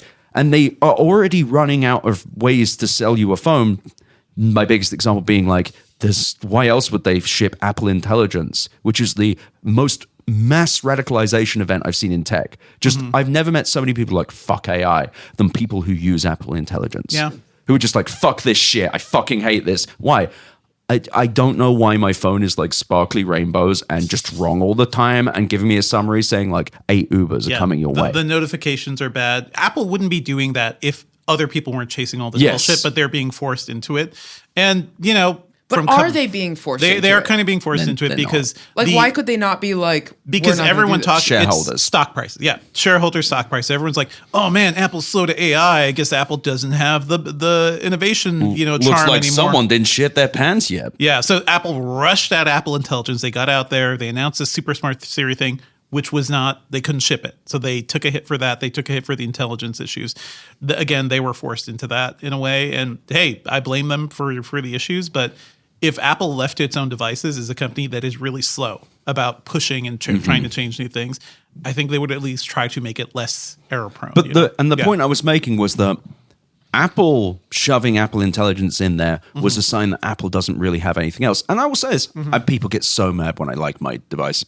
I get little emails of people being like, oh, fucking shill. When I'm just like, yeah, I like my phone. And they're like, fucking piece of shit. But it's like, Apple phone, good, use it. I don't know. I would love an Apple phone. There are with great aspects of Apple Intelligence other than now. The liquid ass, the new operating system that is so bad, it makes me want to scream.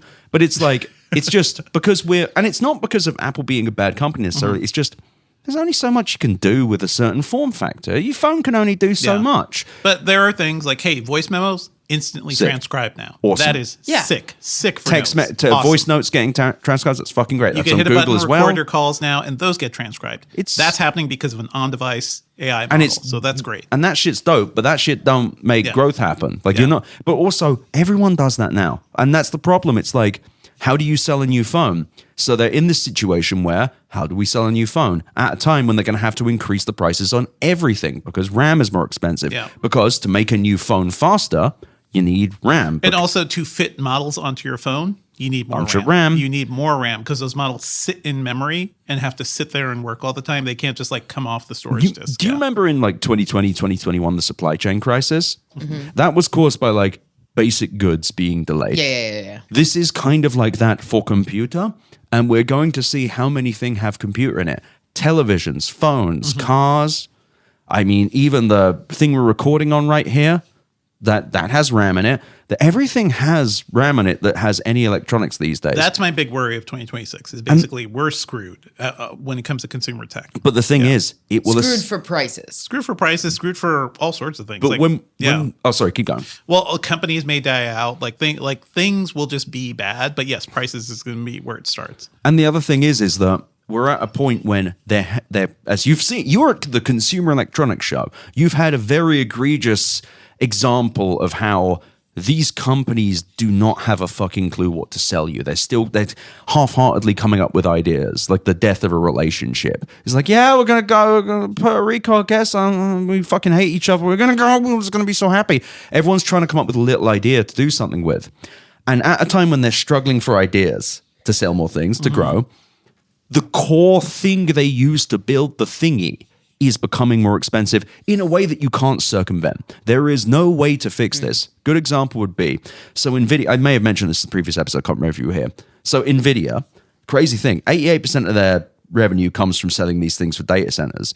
A much smaller percentage comes from selling GPUs for gaming devices. So an Xbox, for example. The problem is with that is they've already raised the price on the Xbox. They're probably going to have to do it again.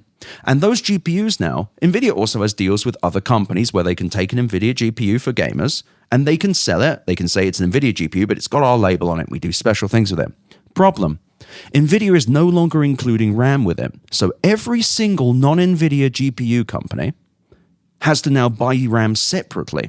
So their supply chain just got fucked up. Imagine if you're a car company and you buy a certain block of car and it has certain bits, but you customize it. And they're like, yeah, man, sorry, we just don't do steering wheels here anymore. They got real expensive. You're going to have to buy them from the steering wheel guy, who is now charging more. That's already happened to some degree too. Stuff like LiDAR and things like there was technology that was in Teslas. Like this is core to autopilot and self-driving. And then LiDAR got expensive. Yeah, but here's the thing though. This is a really simple thing though. This is just the part of the motor. This is the core component of the entire computing supply chain everywhere that is going to go up. We're going to see, to your point, Devindra, shit just get more expensive and see who can withstand that pain. I mean, what do you think the chances are that inflation actually causes some kind of spark, conflagration before the financial collapse of the AIs? This will likely lead to the borrowed money. This is a form of inflation, honestly, on the compute industry. That's what I'm saying. I'm saying no, sorry. That's exactly what I'm saying. I'm saying like you've talked about the financial collapse of the AI's system of borrowing money. Yeah. That could go bad when if. No, keep going. Yeah. Okay. I don't know. No, don't be. No, this is good. This is like playing a clarinet solo in front of everybody. Okay. That financial collapse could trigger if NVIDIA stops. Fuck, we were just talking about this last night. Yeah, if NVIDIA stops, most of NVIDIA's revenue comes from people borrowing money. Yes. With borrowed money. Yes. And if the banks ever come calling for that borrowed money, they're in doo-doo land. Yes. Or if NVIDIA if their numbers go down, but what numbers? If their revenues stop growing. If their revenues stop growing. Okay. That's the financial system potential collapse. What do you think the chances are that this inflation just hits general populace so severely before the NVIDIA financial? I mean, it's already happening. With this computer. No, I understand, but so severe. People are just. I think I get living through it right now. I think I get what you're saying. It will cause two gut punches. It will be likely before the AI bubble bursts. We will have a thing where anyone selling consumer electronics or even enterprise hardware, so just consumer electronics for the enterprise, their costs go up. So they will probably sell less because their customers will be unable to afford as much, which will cause a bunch of tech companies to not make as much money, which will lower the values of their stocks. This will then lead them to go, AI, and then their shareholders will go, great, you've been saying that AI bullshit for 3 years. You got any money? And they'll go, what if I told you I had less money because it lost me? And at that point, the world pan shitting competition will end. Like it's. I guess I listen to all of this and I actually get my gut, which means almost nothing because I understand almost nothing of it. But my gut says that the inflationary effects are going to actually be more immediate than the AI bubble. I agree fully. Yeah. And I guess I don't mean like they're happening now, but I mean like some degree of severity that people decide is not tolerable. Yeah. And will happen before the AI bubble. Sorry, Ed, we barely brought you into the. No, you're good. I mean, I think. I mean, this raises me to something I've just been wondering, where it feels like we just keep coming up into this problem where we are having structural limitations imposed or, rushed up against because, the sector in one way or another is forcing allocation of resources, allocation of capital. Demands of growth. Yeah, demands of growth, allocation of energy to satisfy it. So, at what point does it end where, we have a shortage of power. Now we have a shortage of RAM that seems to be in the short and medium term fundamentally unfixable. It is, and it's the demands of eternal growth. It really, it's just because here's the thing we talk about a lot this week about we just want a computer that works. Yeah, that isn't going to grow the company guaranteed 20% year over year every single quarter, and it sucks because you should just be able to have a company that grows 3% every quarter. Yep. The stock market should like that, but they don't. And as a result, when things consume, they must consume eternally, to your point. Yeah. I mean, the best example of this recently is the Instant Pot, right? Oh, yeah. Love an Instant Pot. Everybody loves an Instant Pot. It's too good. It's so good, nobody needed to buy new Instant Pots. Yeah. Instant Pot went out of business. Well, because they got bought by private equity. Yeah, that too. And it But must grow also, forever. they couldn't hit that mass growth because Instant Pot too good. It just works. A pressure right? cooker is a pressure cooker. Yeah, and they were one of the first digital ones, but it works and it works well. So sorry, you couldn't grow fast enough. You're dead. And it sucks because I don't know. I have this somewhat. I don't know. Maybe this is not nihilistic. Would they have died if private equity hadn't bought them? No, Probably not. they were private. Yeah. They were private. They could just keep chugging along. And They could keep do your thing. If you're Yeah. a private company, you don't have shareholders. Well, I guess you have investors, but you don't have shareholders saying you have to grow. You don't have fucking Jim Cramer up your asshole. Yeah. And it's unfortunate, but I think that there is a level of this. Honestly, I'm glad you brought this up. I think the thing that happens before the AI bubble is just the ultimate slowdown because what was it like the fact that like it's kind of insane that Dell did such a big song and dance last year, and then we're like, actually, JK, I'm kidding. That was a bit. Because it hit him where it hurts. Yeah. They directly saw falling sales and they could draw the line to the rebranding because of that. They're like, oh shit, what do? We got to refocus on consumers. Which is so bizarre, though. If only people loudly told them that this was a mistake from the beginning. If only there were articles at Engadget.com that they could have read in detail last year.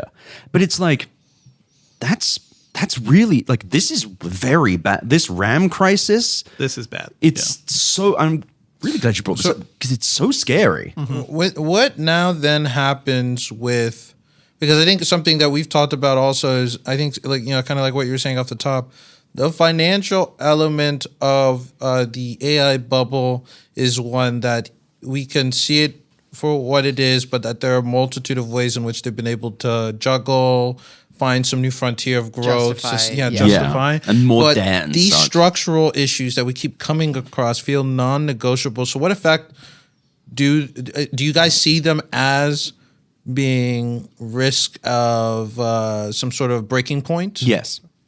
In terms of the AI infrastructure overbuild, in terms of adoption amongst consumers. I mean, what? Like, let's say that nothing happens in terms of degradation of the financial conditions. Is the structural limitations that we're seeing now with the RAM sufficient to impose like a crisis? This is basically what I'm. Yes. You're saying it so much more eloquently than what I'm asking, but that's basically exactly what I'm asking. Chloe, you're too rude about yourself. No, you were completely on the money. You were also, Ed. Here's the thing, and I think, Devindra, you have some thoughts on this as well. It's you can get more debt. Money can be found elsewhere. Right. The Singaporean, what is that? The country's fund. I should remember the name for that. They're going to invest in Anthropic. More money can be found. There's a limit, but we're not at it yet. There are limits to power. And here's the thing, 1.5 fucking terabytes per, I'm going to guess, VR 200, 88 GPU, whatever, the tower. That's what I was going to guess.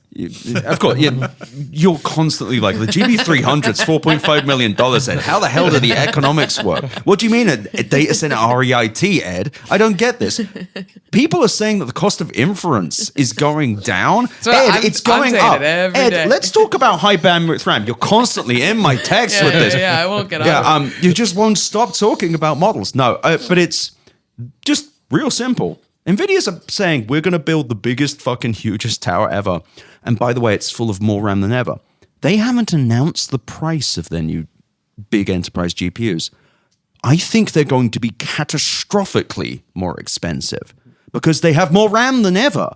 It's like everything, including the thing that needs debt, the borrowed money to keep going, is going to get more expensive. Consumer devices are going to get more expensive. To your point, Ed, it's like, yeah, they've been able to get away with it because you can find more venture capital money, you can find more debt, you can find more assholes to loan you money.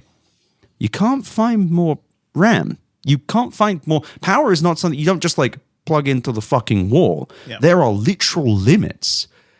And it's like, we're now seeing the after. That I can't get over the fact they raised the laptop's price $500. Yeah.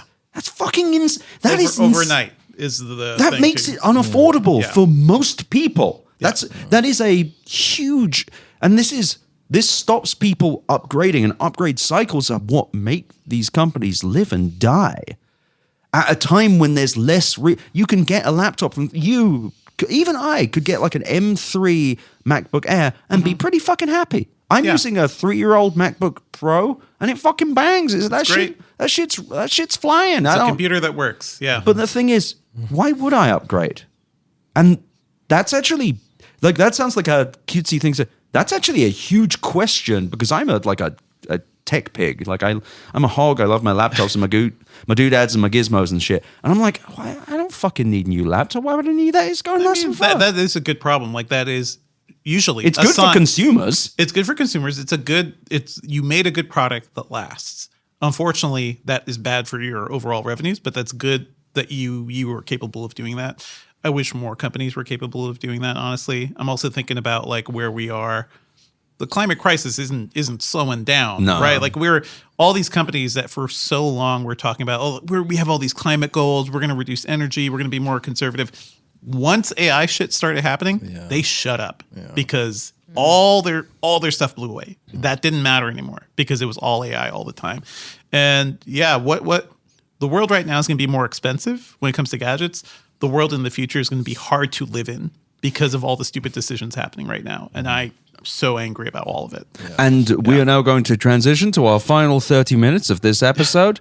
This next one is brought to you by genz.biz. Now, it's just a store where you can just buy Zyn to your door. I don't actually know what Zyn is. Please, if you're one of my 3 Zoomer listeners, please email me what Zyn is and how you consume it. And can you tell me what's cool as well? I haven't known what that was for 10 years.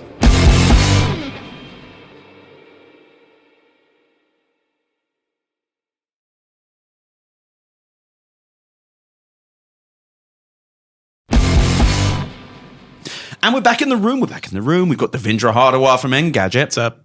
We've got Edward Ongweso Jr. of the Tech Bubble newsletter. Hello, hello. And we've got Chloe Radlciffe, actress, star of this thing on. I got targeted on Instagram. Star is real generous. No, doing a lot of heavy lifting. No, what's great was the clip I got was like Cradley Booper being talked to. Will Arnett. Will Arnett. Thank you, Christ. Yeah. And going like, I'm in stand up, and Cradley Booper going, what? Anyway, stand-up comedian Chloe Radlciffe. And we're back talking about RAM and the slowdown. And I'm going to be honest, I know it seems bad now, and it will be bad. The tech industry needs this. The tech industry needs to be punished for the growth lust because there's no sustainable future doing this. And this was also inevitable. And I think it's scary. So they're just, so then is if ideally delays on the products that are the most RAM intensive to give infrastructure a chance to fill a backlog and to give the next generation. There are rumors that they may revive old hardware. There's a rumor that NVIDIA's RTX 3060, which is a 2-3-year-old GPU, may be back in market soon because it's using older, slower RAM too, so it's not using the newest, fastest stuff. Is it a less powerful GPU? Yes. Way less powerful, but it's also like... It's like 2 generations back. It is a sign that you have to bring back the past because the present is unaffordable and you cannot make it. So I don't know. That's never happened before. Yeah, I've weird. Never heard of that. We don't know if this is true, but this is the rumor I thought that's out there. I thought that was confirmed. I'm I didn't see any I'm glad you said it was a rumor. Yeah.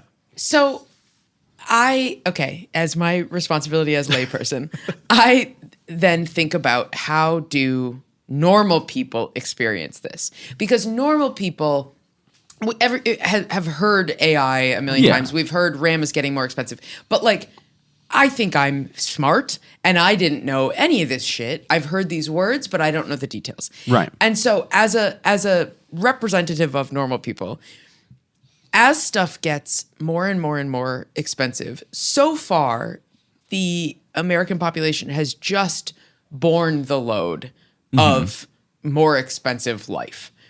People complain about it. It's very frustrating. It negatively impacts people's physical health and their ability to enjoy life. But like pretty much everybody has just sort of gone. Well, the people who can afford it eat the cost, but then we don't hear about the people who. But there's also a limit.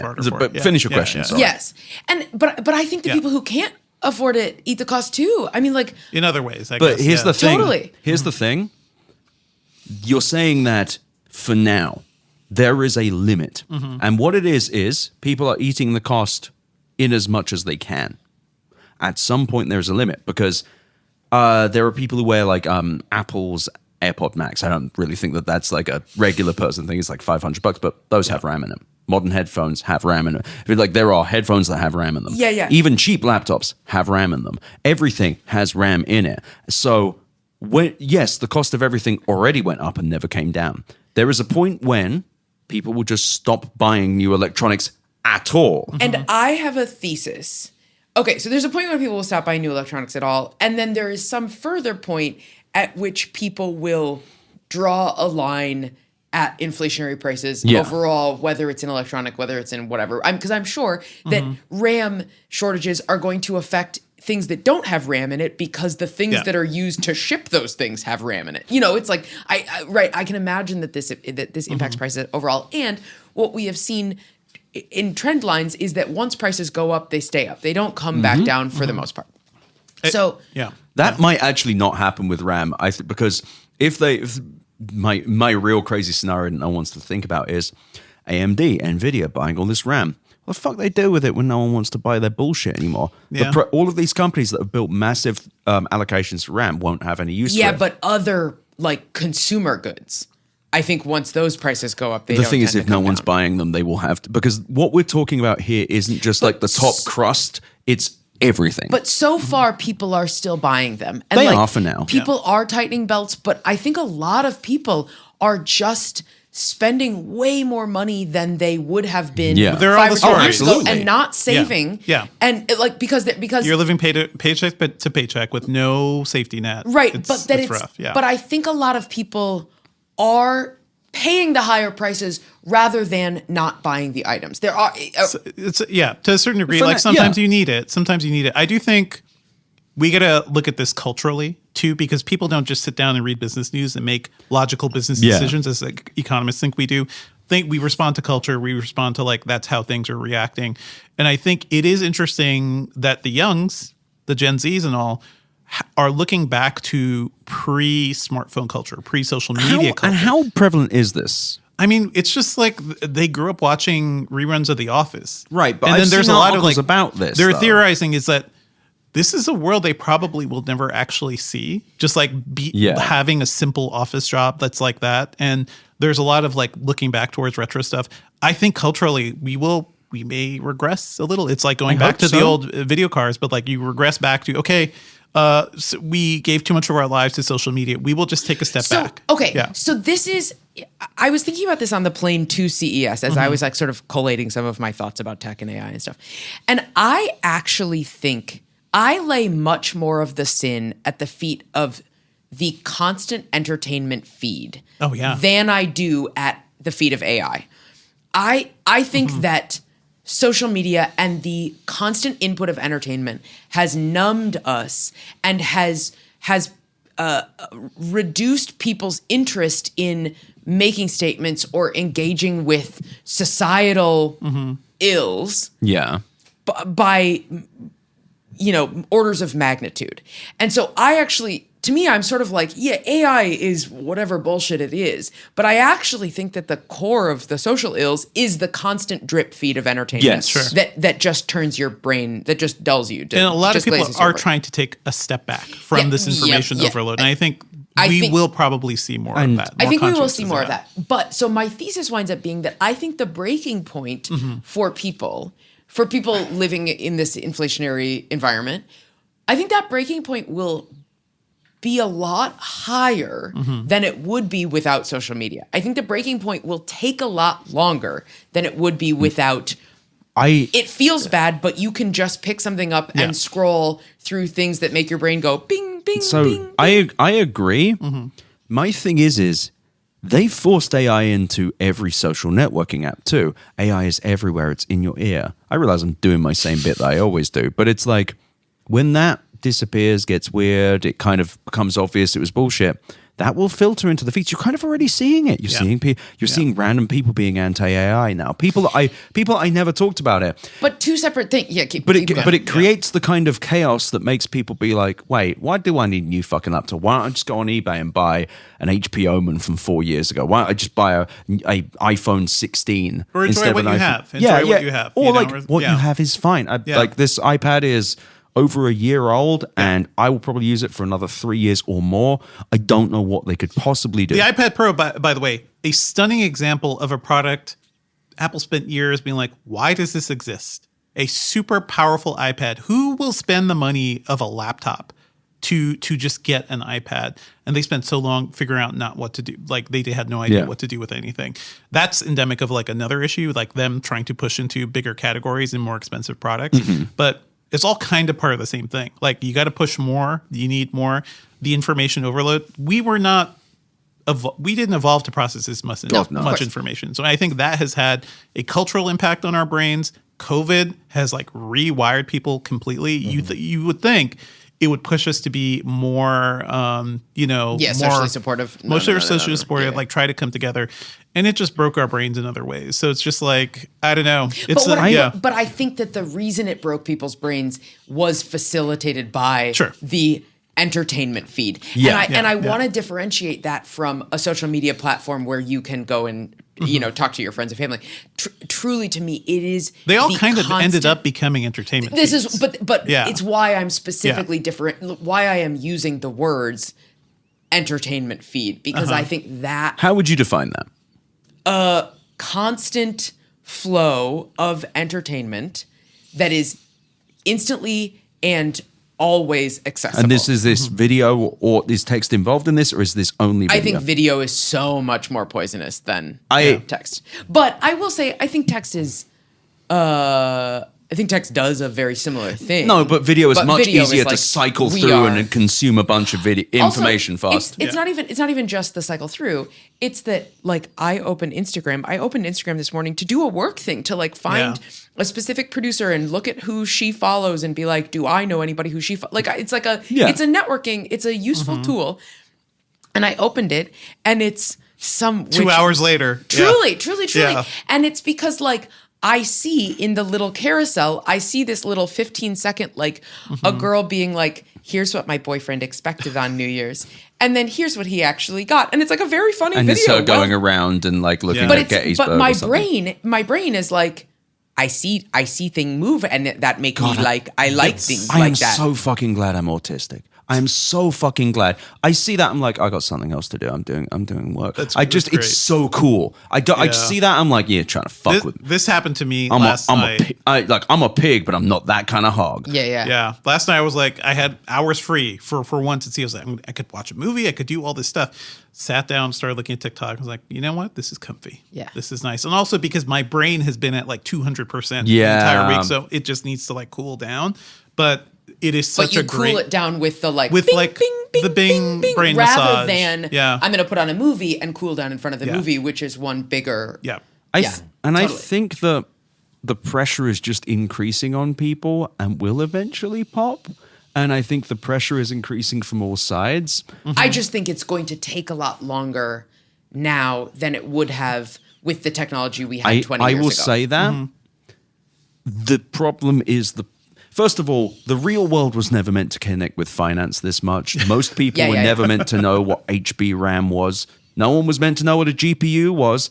7 years ago, if you asked someone what a GPU was, they would call the police. Like, they'd be like, why are you saying strange words to me? You're a witch. And no offense to witches, but it's just, now everyone's kind of aware of this, and it's in their head, and every boss and company is saying, AI, you must do AI now. You are stupid. You're a pig and a moron. Banana. There's a great video of a comedian, I don't remember, who's just, try banana now. And it's just like, that's all I think of with this stuff. It's just harassing people. I think you're right in that it's going to take a little longer because people are so addicted to feeds and the feeds are so intense. It just numbs them. I think that there is a degree of harassment from the AI stuff that means that when this starts to burst, it's going to be like fucking Coruscant and Return of the Jedi. I think people are going to be fucking excited to see this burn. I think people are just so fucking angry, and the fucking price of all electronics going up at a time when we're the angriest we've ever been at the computer. I'm not saying, I don't know the order of events. Yeah. But I think this is, I know this is the thing is, there's so much happening in the world right now. There's also the literal destruction of democracy right in front of us, right? There is we're being led by warmongers, and also the economy is collapsing. Killings. All this stuff is happening. I tend to look at like what will be the broad societal ways like we move through this, and the only way is like we do have to like step away from the tech a little bit. But it's also like, I don't know, doing those social things that we didn't used to do, also, right? Or like we kind of stepped away from. Yeah. So I love libraries. You know? Libraries are great. Libraries fucking we let a lot of people really shit on libraries and also strip away their resources and stuff. It is things like that where you see the rest of your community, you can help each other, you learn together. That's the sort of thing I want to support moving forward. And we need that. I will also say, like, I said this yesterday on the episode, it's like, I am a rare thing of like, the internet has allowed me to become a person rather than maybe less of one. That's also, I was a socially anxious kid, and technology and the internet did help me. Like, so and the thing is, I think there's just a level of intentionality where it's like, the feeds don't work on me. I get deep anxiety when I have an infinite scroll. Like, I have it has the opposite effect on me. I'm like, why won't this end? I can't watch anything. Everything. I don't want to look at it because it's worrying me. This is bothering, which is literally everyone else is different. It's so strange. But it's like, these tools also let me talk to everyone in this room in an instant. They let me put on an insane podcast for 20 hours in a week and nobody stops me. But there are actual beautiful things that technology can do. Yeah. And what's great is, you could use the same technology from 5 fucking years ago. I'm not even saying put your phone down and burn it. I'm saying use what you got now or use what just happened. Computers, putting aside all the growth capitalism stuff, computers are fucking great now. Computers are great. People are going back to personal music players, just like a thing that plays music. You know what? That is beautiful. And the kids right now, the thing people are saying is like, they don't know if they're trusting an image. That's AI. That's an inherent distrust in AI and calling it out as a cultural object. I think that's fascinating too. So we are seeing the signs that there is going to be some sort of like pushback. I don't want there to be like the Battlestar Galactica thing, right? Or the Dune. the Butlerian Jihad. Ed, this is how you get a Butlerian Jihad. It's just, we're going to get just a guy who just like... A Luddite revolt of Jihad else, you know? No, it's like... We don't have to go all the way. It's the tweet where the guy's like, what's the highest number? 1 million. But at the same time, my pushback, this is not a pushback. I'm agreeing with everything, but it's the way through this is to just be a little bit more fucking intentional with it. I know it's hokey to be like, don't look at this. You're going to look at it. Don't hate yourself, but be aware that something's being done to you with it. And also, remember, you can call any of your friends using these things. You can talk to any of your friends. If you're feeling lonely and sad, use Signal or iMessage. They brought the landline back. One of the most interesting products of like that was in the holiday season. I think it's more like uppity rich parents are doing this, but they're like, there's a startup that made a handset and you can program like your friends to it. So your kids' friends, it's a handset. They pick it up, they dial their friends. Is there a cord? They talk. I think there is a cord. I think there may be a cordless But version. it's basically, a handset, you don't have to have phone. people's phone numbers memorized. Yeah, it's more like these are your trusted contacts. That's all this thing can call. It's back to the days where we were just Is it plugged into your wall, or is it a cell phone that just has a cord on it? Because we can be quite cynical about CES, and my God, if we got another 2 hours today and 4 hours tomorrow and 1 hour on Saturday, so we will be. But there's also a degree of like, as much as we complain, I got to hang out with my friends all week. Well, that's the human connection. That's the human part, yeah. I got to do it, and I got to record using a weird Rodecaster Pro 2. Look at this thing. It's amazing. And we can record the audio. I have wonderful Matt Asowski produce it. Make a beat on that? It looks like I could make a beat on that. Probably could. You have a soundboard as well. You can do all sorts of noises. But it's like you can do really cool shit with the computer now, and you can talk to your friends with it. But the reason that things are shit is the people that are making the interfaces, the social interfaces, are getting in the way. Understanding that and starting from that position is what makes things better for you. They're not going to make it better for you. They're fucking assholes. Mark Zuckerberg is overseeing a fraudulent operation. 10% of their revenue in 2024 for Meta was from scams and fraud. That is a fucking reported thing from Jeff Horwitz of Reuters. Like, that should tell you everything. It does not mean that the computer is inherently bad. What they've done to the computer is bad. And what we can do with the computer is the solution, in that you can pull together a bunch of people just using text and email. I fucking just did it this week. There are great things. You can do it. Text. Go meet in real life. You can take fucking photos on your phone. Awesome. There are still good things to be done. I know this is so hokey, but I think it's a good point. It's not about being completely anti-tech. It's about intentional tech. Being anti-tech industry at the moment. Because it's like, we like Pebble, because Pebble's like, what if a device had a use case? And then everyone's like, fuck this shit. Well, what do you mean you won't grow by 22% year over year every quarter, you piece of... Except he's private, doesn't matter. And it's just...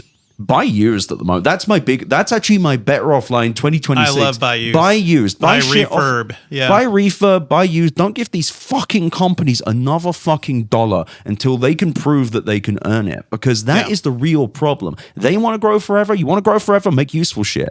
But the actual internals of the computer, I also will address something that people email me occasionally, which is, oh, the computer industry used to be good. Whatever. I don't know if it used to be good, but it used to be better. But there are beautiful things from the computer. Yeah. Part of how we got here is that we didn't ask cultural questions, right? We didn't push back against certain elements. Like, I was there when social media was just starting out. And it was like, oh, yeah, look at this feed of information. It was so cool. But it was also, we knew Mark Zuckerberg was a piece of shit from the beginning. But did we? Most people did not. Most people did not, but there were enough stories about, oh, look at this kid who dropped out of Harvard and like did this thing. But there were stories about what he did before, how like the shitty sexist like proto-social network he made, who he was. Like those stories were out there. And I watched this kid who didn't finish college, but also had no real awareness of the world, be propped up by VCs and the entire industry as some sort of like boy king. And what he did was create a thing that just generated money, right? And that the entire point of Facebook, 2000, late 2000s to 2010s, was just as much engagement as possible. It was just that farming, and then everybody copied that, and that broke us because they didn't want to create something good. They just wanted to create something that addicted us. So it's like cigarettes. It's that and the scourge of neoliberalism and the idea that so many things. Everything that the market is dominant. The market would never incentivize something bad. Again, everyone talks about lack of regulations in the 2010s. That didn't help. You talk about killing baby Hitler. That's great. I think baby Milton Friedman and baby Ronald Reagan, put them on the top of the pile. Don't get me started. What? Yes, we got all sorts of babies. There's a lot of babies. There's a lot of babies. There's a lot of babies. No, but the thing is, it's like the incentives are the problem, and the only thing we can do as consumers is don't stop using tech. I think that's an unrealistic thing. Like Chloe. It's your luck. Like, you have to use tech, especially as a stand-up. You're kind of a slave. I have to use social media. Yeah, you have to. There's just no other way around it. Don't buy a new phone. I'm done buying new fucking shit. I'm going. There are lines. You haven't seen how broken my phone is. No, but go and buy a. Chloe, go and buy a refurb. I just looked at. You know what's great? Refurb iPhones. I actually think I am done buying new phones. I'm going to buy the refurb forever. I buy my parents' refurb iPhones every couple of years from Amazon. Perfect for them. Yep. It works great. The hardware lasts, and then they're still like No fairly new up shit. to date. No new shit unless it's cool. Unless it's fucking new and cool and good. Fuck CES. Fuck. I'm done. No, it's like, but really though, if you can buy used, go on eBay, go on whatever, go on Craigslist, like go and buy from a regular person, circulate that money in the real world, take it out of the fucking stock market, cash. Okay, I'm going a little insane, but it's like, I stand by it because it's like all of the new prices are going to go up. Yeah. And when it comes to social media, I think we can be more intentional, right? Yeah. It's like for the longest time, people are making arguments like, okay, I'm going to stay on X, even though Elon Musk bought it and destroyed Twitter. I'm going to stay.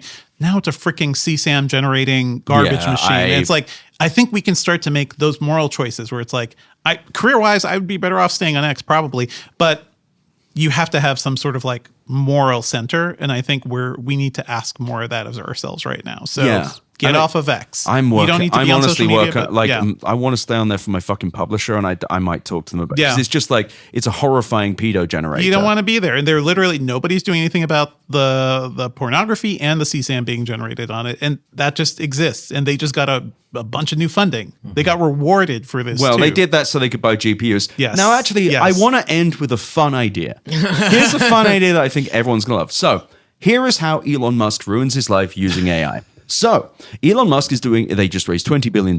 Most of that is going to go to GPUs for AI for Grok. And where did they raise that from? VCs? VCs, I forget like who exactly were. The venture capitalists. But is it mostly VCs? It's mostly VCs and debt and NVIDIA. Okay. So they're doing that to build more data centers. They're losing over $1 billion a month just on the current thing. They're going to build more data centers, which will lose them even more money. Elon Musk's money mostly comes from leverage, which means just borrowing on his current holdings.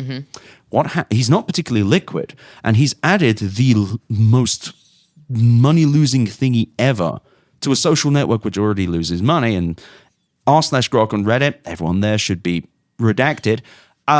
It's mostly just people generating horrifying things of women. Yeah. Here's the thing: every time he does that, it's probably $5 to $10, and it's happening millions of times a day.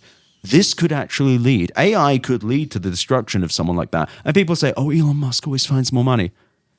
There are actual limits, to Ed's point. Sure. There are actual limits to things. I would say for normal people, yes. He is the world's richest man. He's finding ways to do it because he's the richest yeah. man on paper. Yeah. And he got so much. Like the Twitter deal's $13 billion. Yeah. That's fucking nothing compared to the bullshit data centers. I want everyone to just think about and laugh about the idea that this man is building big ass data centers that just I'm just losing saying, money. He keeps talking about Mars. Let him go to Mars. Yeah, let him go to Mars. Let him be hoisted by his own rocket. Yeah, if you've read the beginning of Red Mars, there's it's great. It's totally great. There's for some those ideas there. Yeah, on some great ideas. In that first prologue about what might happen to Elon Musk. I love Kim Stanley Robinson. He's so good. Yeah, and I realize that it's tough, and I know as we come to the end of this block, I know we've been quite cynical. This is so hokey, and I do this every CES. The best thing you can do when you hear this stuff, when you're like, I'm upset with this, is love your friends harder. Tell them you love everyone in this room. I'm genuinely so happy to have everyone here. But it's like that little thing that you think is so immaterial will save lives, will make people's lives happier. Tell people you love their shit. Go online, use social media to say, I think, Chloe, you're insanely funny and I've watched you only get funnier. Devindra, I've followed your work for like a decade. Edward Ongweso Jr., an insanely talented man, and I love reading your work and I love having you on the mic. These things are actually very easy to do and easier because of digital. There is never, you're listening to this, go and fucking do that to literally anyone you know. Family member, friend, creator, tell them you love them, love their shit, and why? That is actually something that digital communication allows you to do today that will make the world better. Buy used now. If you want a new thing, buy a used one. It's probably fine. That is the only way we begin fixing things, and these moral choices like Devindra mentioned. But what if I want a ChatGPT rapper to tell me what color my shit is and if that is gonna be indicative of a health problem? You could just use Microsoft Copilot, which will be in a Windows laptop from a year ago. Microsoft 365 Copilot app. And you have to turn the laptop around and point it at your poop in the toilet and then take a photo. And then with also the at the same time look at the chat bar and be like, is this working? You got this. Yeah. We're going to see some cool stuff like these local LLMs. We're going to go back to punk tech. Right, people building their own cool little models, their own shit. little cool things. Like we're going to be back there. Their own little gadgets powered by punk tech. I want to see that more. And the thing is, I know it's fucking grim out there, and it really is. we are still, one of the problems in society is we're hyper-connected and full of technology. One of the cool things is we are as well. And there is a ton of tech that exists today that you don't need to worry about the future that will do what you want it to. Buy used, and also tell your friends and family you love them. Tell creators you love their work. Share their shit. Yeah, give me little compliments. Give. No, I'm actually deadly serious though. Give friends little compliments. You can do that in seconds now. It doesn't matter where they are in the world as long as they got an internet connection. It's so fucking hokey, but I think it's easy to miss. And I think like as we come to an end, as we come to the end here, as come to the end of this blog, it's worth saying that. And you know what? I'll let everyone plug something. Devindra, what are you working on at the moment? What do you want people to read? Engadget's where I'm doing this stuff. Check out our CES coverage. I also do a movie podcast, The Filmcast at thefilmcast.com. Can't wait to see your movie, Chloe. But maybe don't listen to my review. I don't know. Edwin Ongweso Jr., what are you excited about writing? What are you writing at the moment? Working on this very weird essay for a print magazine. Tell me. It's too weird. I mean, yeah, I've pitched the same idea. You're not supposed to do this. I pitched the same idea to two places, but I know one is gonna actually say yes and the other won't. And it's one of my favorite speeches is MLK's letter to Christians. It's from the perspective of Paul writing to American Christians and warning about, and kind of like sussing out the society they have and warning about it. But I wanted to invert it, so I wrote like a letter from a future where fascists won, and it's a letter from the fascists who won to the fascists now, as a way to reverse talk about stuff that's going on now. Fuck yeah, that sounds amazing. That sounds awesome. Yeah, I don't like researching it, but you know, well, it's been interesting. It's a fun experiment. Yeah. So stuff like that. I've been trying to do a lot more fiction experiments because I've been doing more readings lately. So good, excited for that. Fucking great, Chloe. Where you playing? Where you doing? I'm doing Cincinnati this weekend. The 9th and 10th or 10th and 11th, whatever the Friday, Saturday is. Link will be in there. Then Washington, D.C. the next weekend, MLK weekend, Thursday, Friday, Saturday. And then that following week, Tuesday, Wednesday, Thursday, not a weekend, I'm doing my solo show Cheat in Philadelphia. Come on out to that. After that, Vermont, Fort Collins, yada, yada, yada. Yeah. On the road. Fargo. And I have been putting a link to getting a permanent discount to my newsletter in these things. I've not done my paid newsletter. It's a chunk of my income. Please fucking God, subscribe to my paid newsletter. I really, if I can, in a year's time, if I can double from here, I can just do this. Yeah, so make me really happy. Also subscribe to mine. Yeah, we'll figure out a special. We can do an ed. Two eds are better than ed one squared. discount. Yeah, ed squared. Yeah, but really though, if you're going to put your money into anything, Sean Paul Adams, who is a friend of the show, friend of the suite, he passed sadly last year. His son is epileptic, so we are honoring him by getting you to donate to the Pediatric Epilepsy Research Consortium. His family and friends would deeply appreciate you doing so, and so would I. Thank you so much. We'll be back for 2 hours in a few hours. This has been incredible. I love doing this show. I love you all.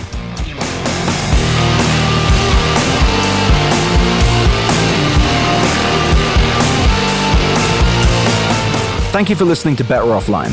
The editor and composer of the Better Offline theme song is Matt Osowski. You can check out more of his music and audio projects at matosowski.com. MATTOSOWSKI.com. You can email me at easy@betteroffline.com or visit betteroffline.com to find more podcast links and, of course, my newsletter. I also really recommend you go to chat.wheresyoured.at to visit the Discord and go to r/betteroffline to check out our Reddit. Thank you so much for listening. Better Offline is a production of Cool Zone Media. For more from Cool Zone Media, visit our website, coolzonemedia.com, or check us out on the iHeart Radio app, Apple Podcasts, or wherever you get your podcasts.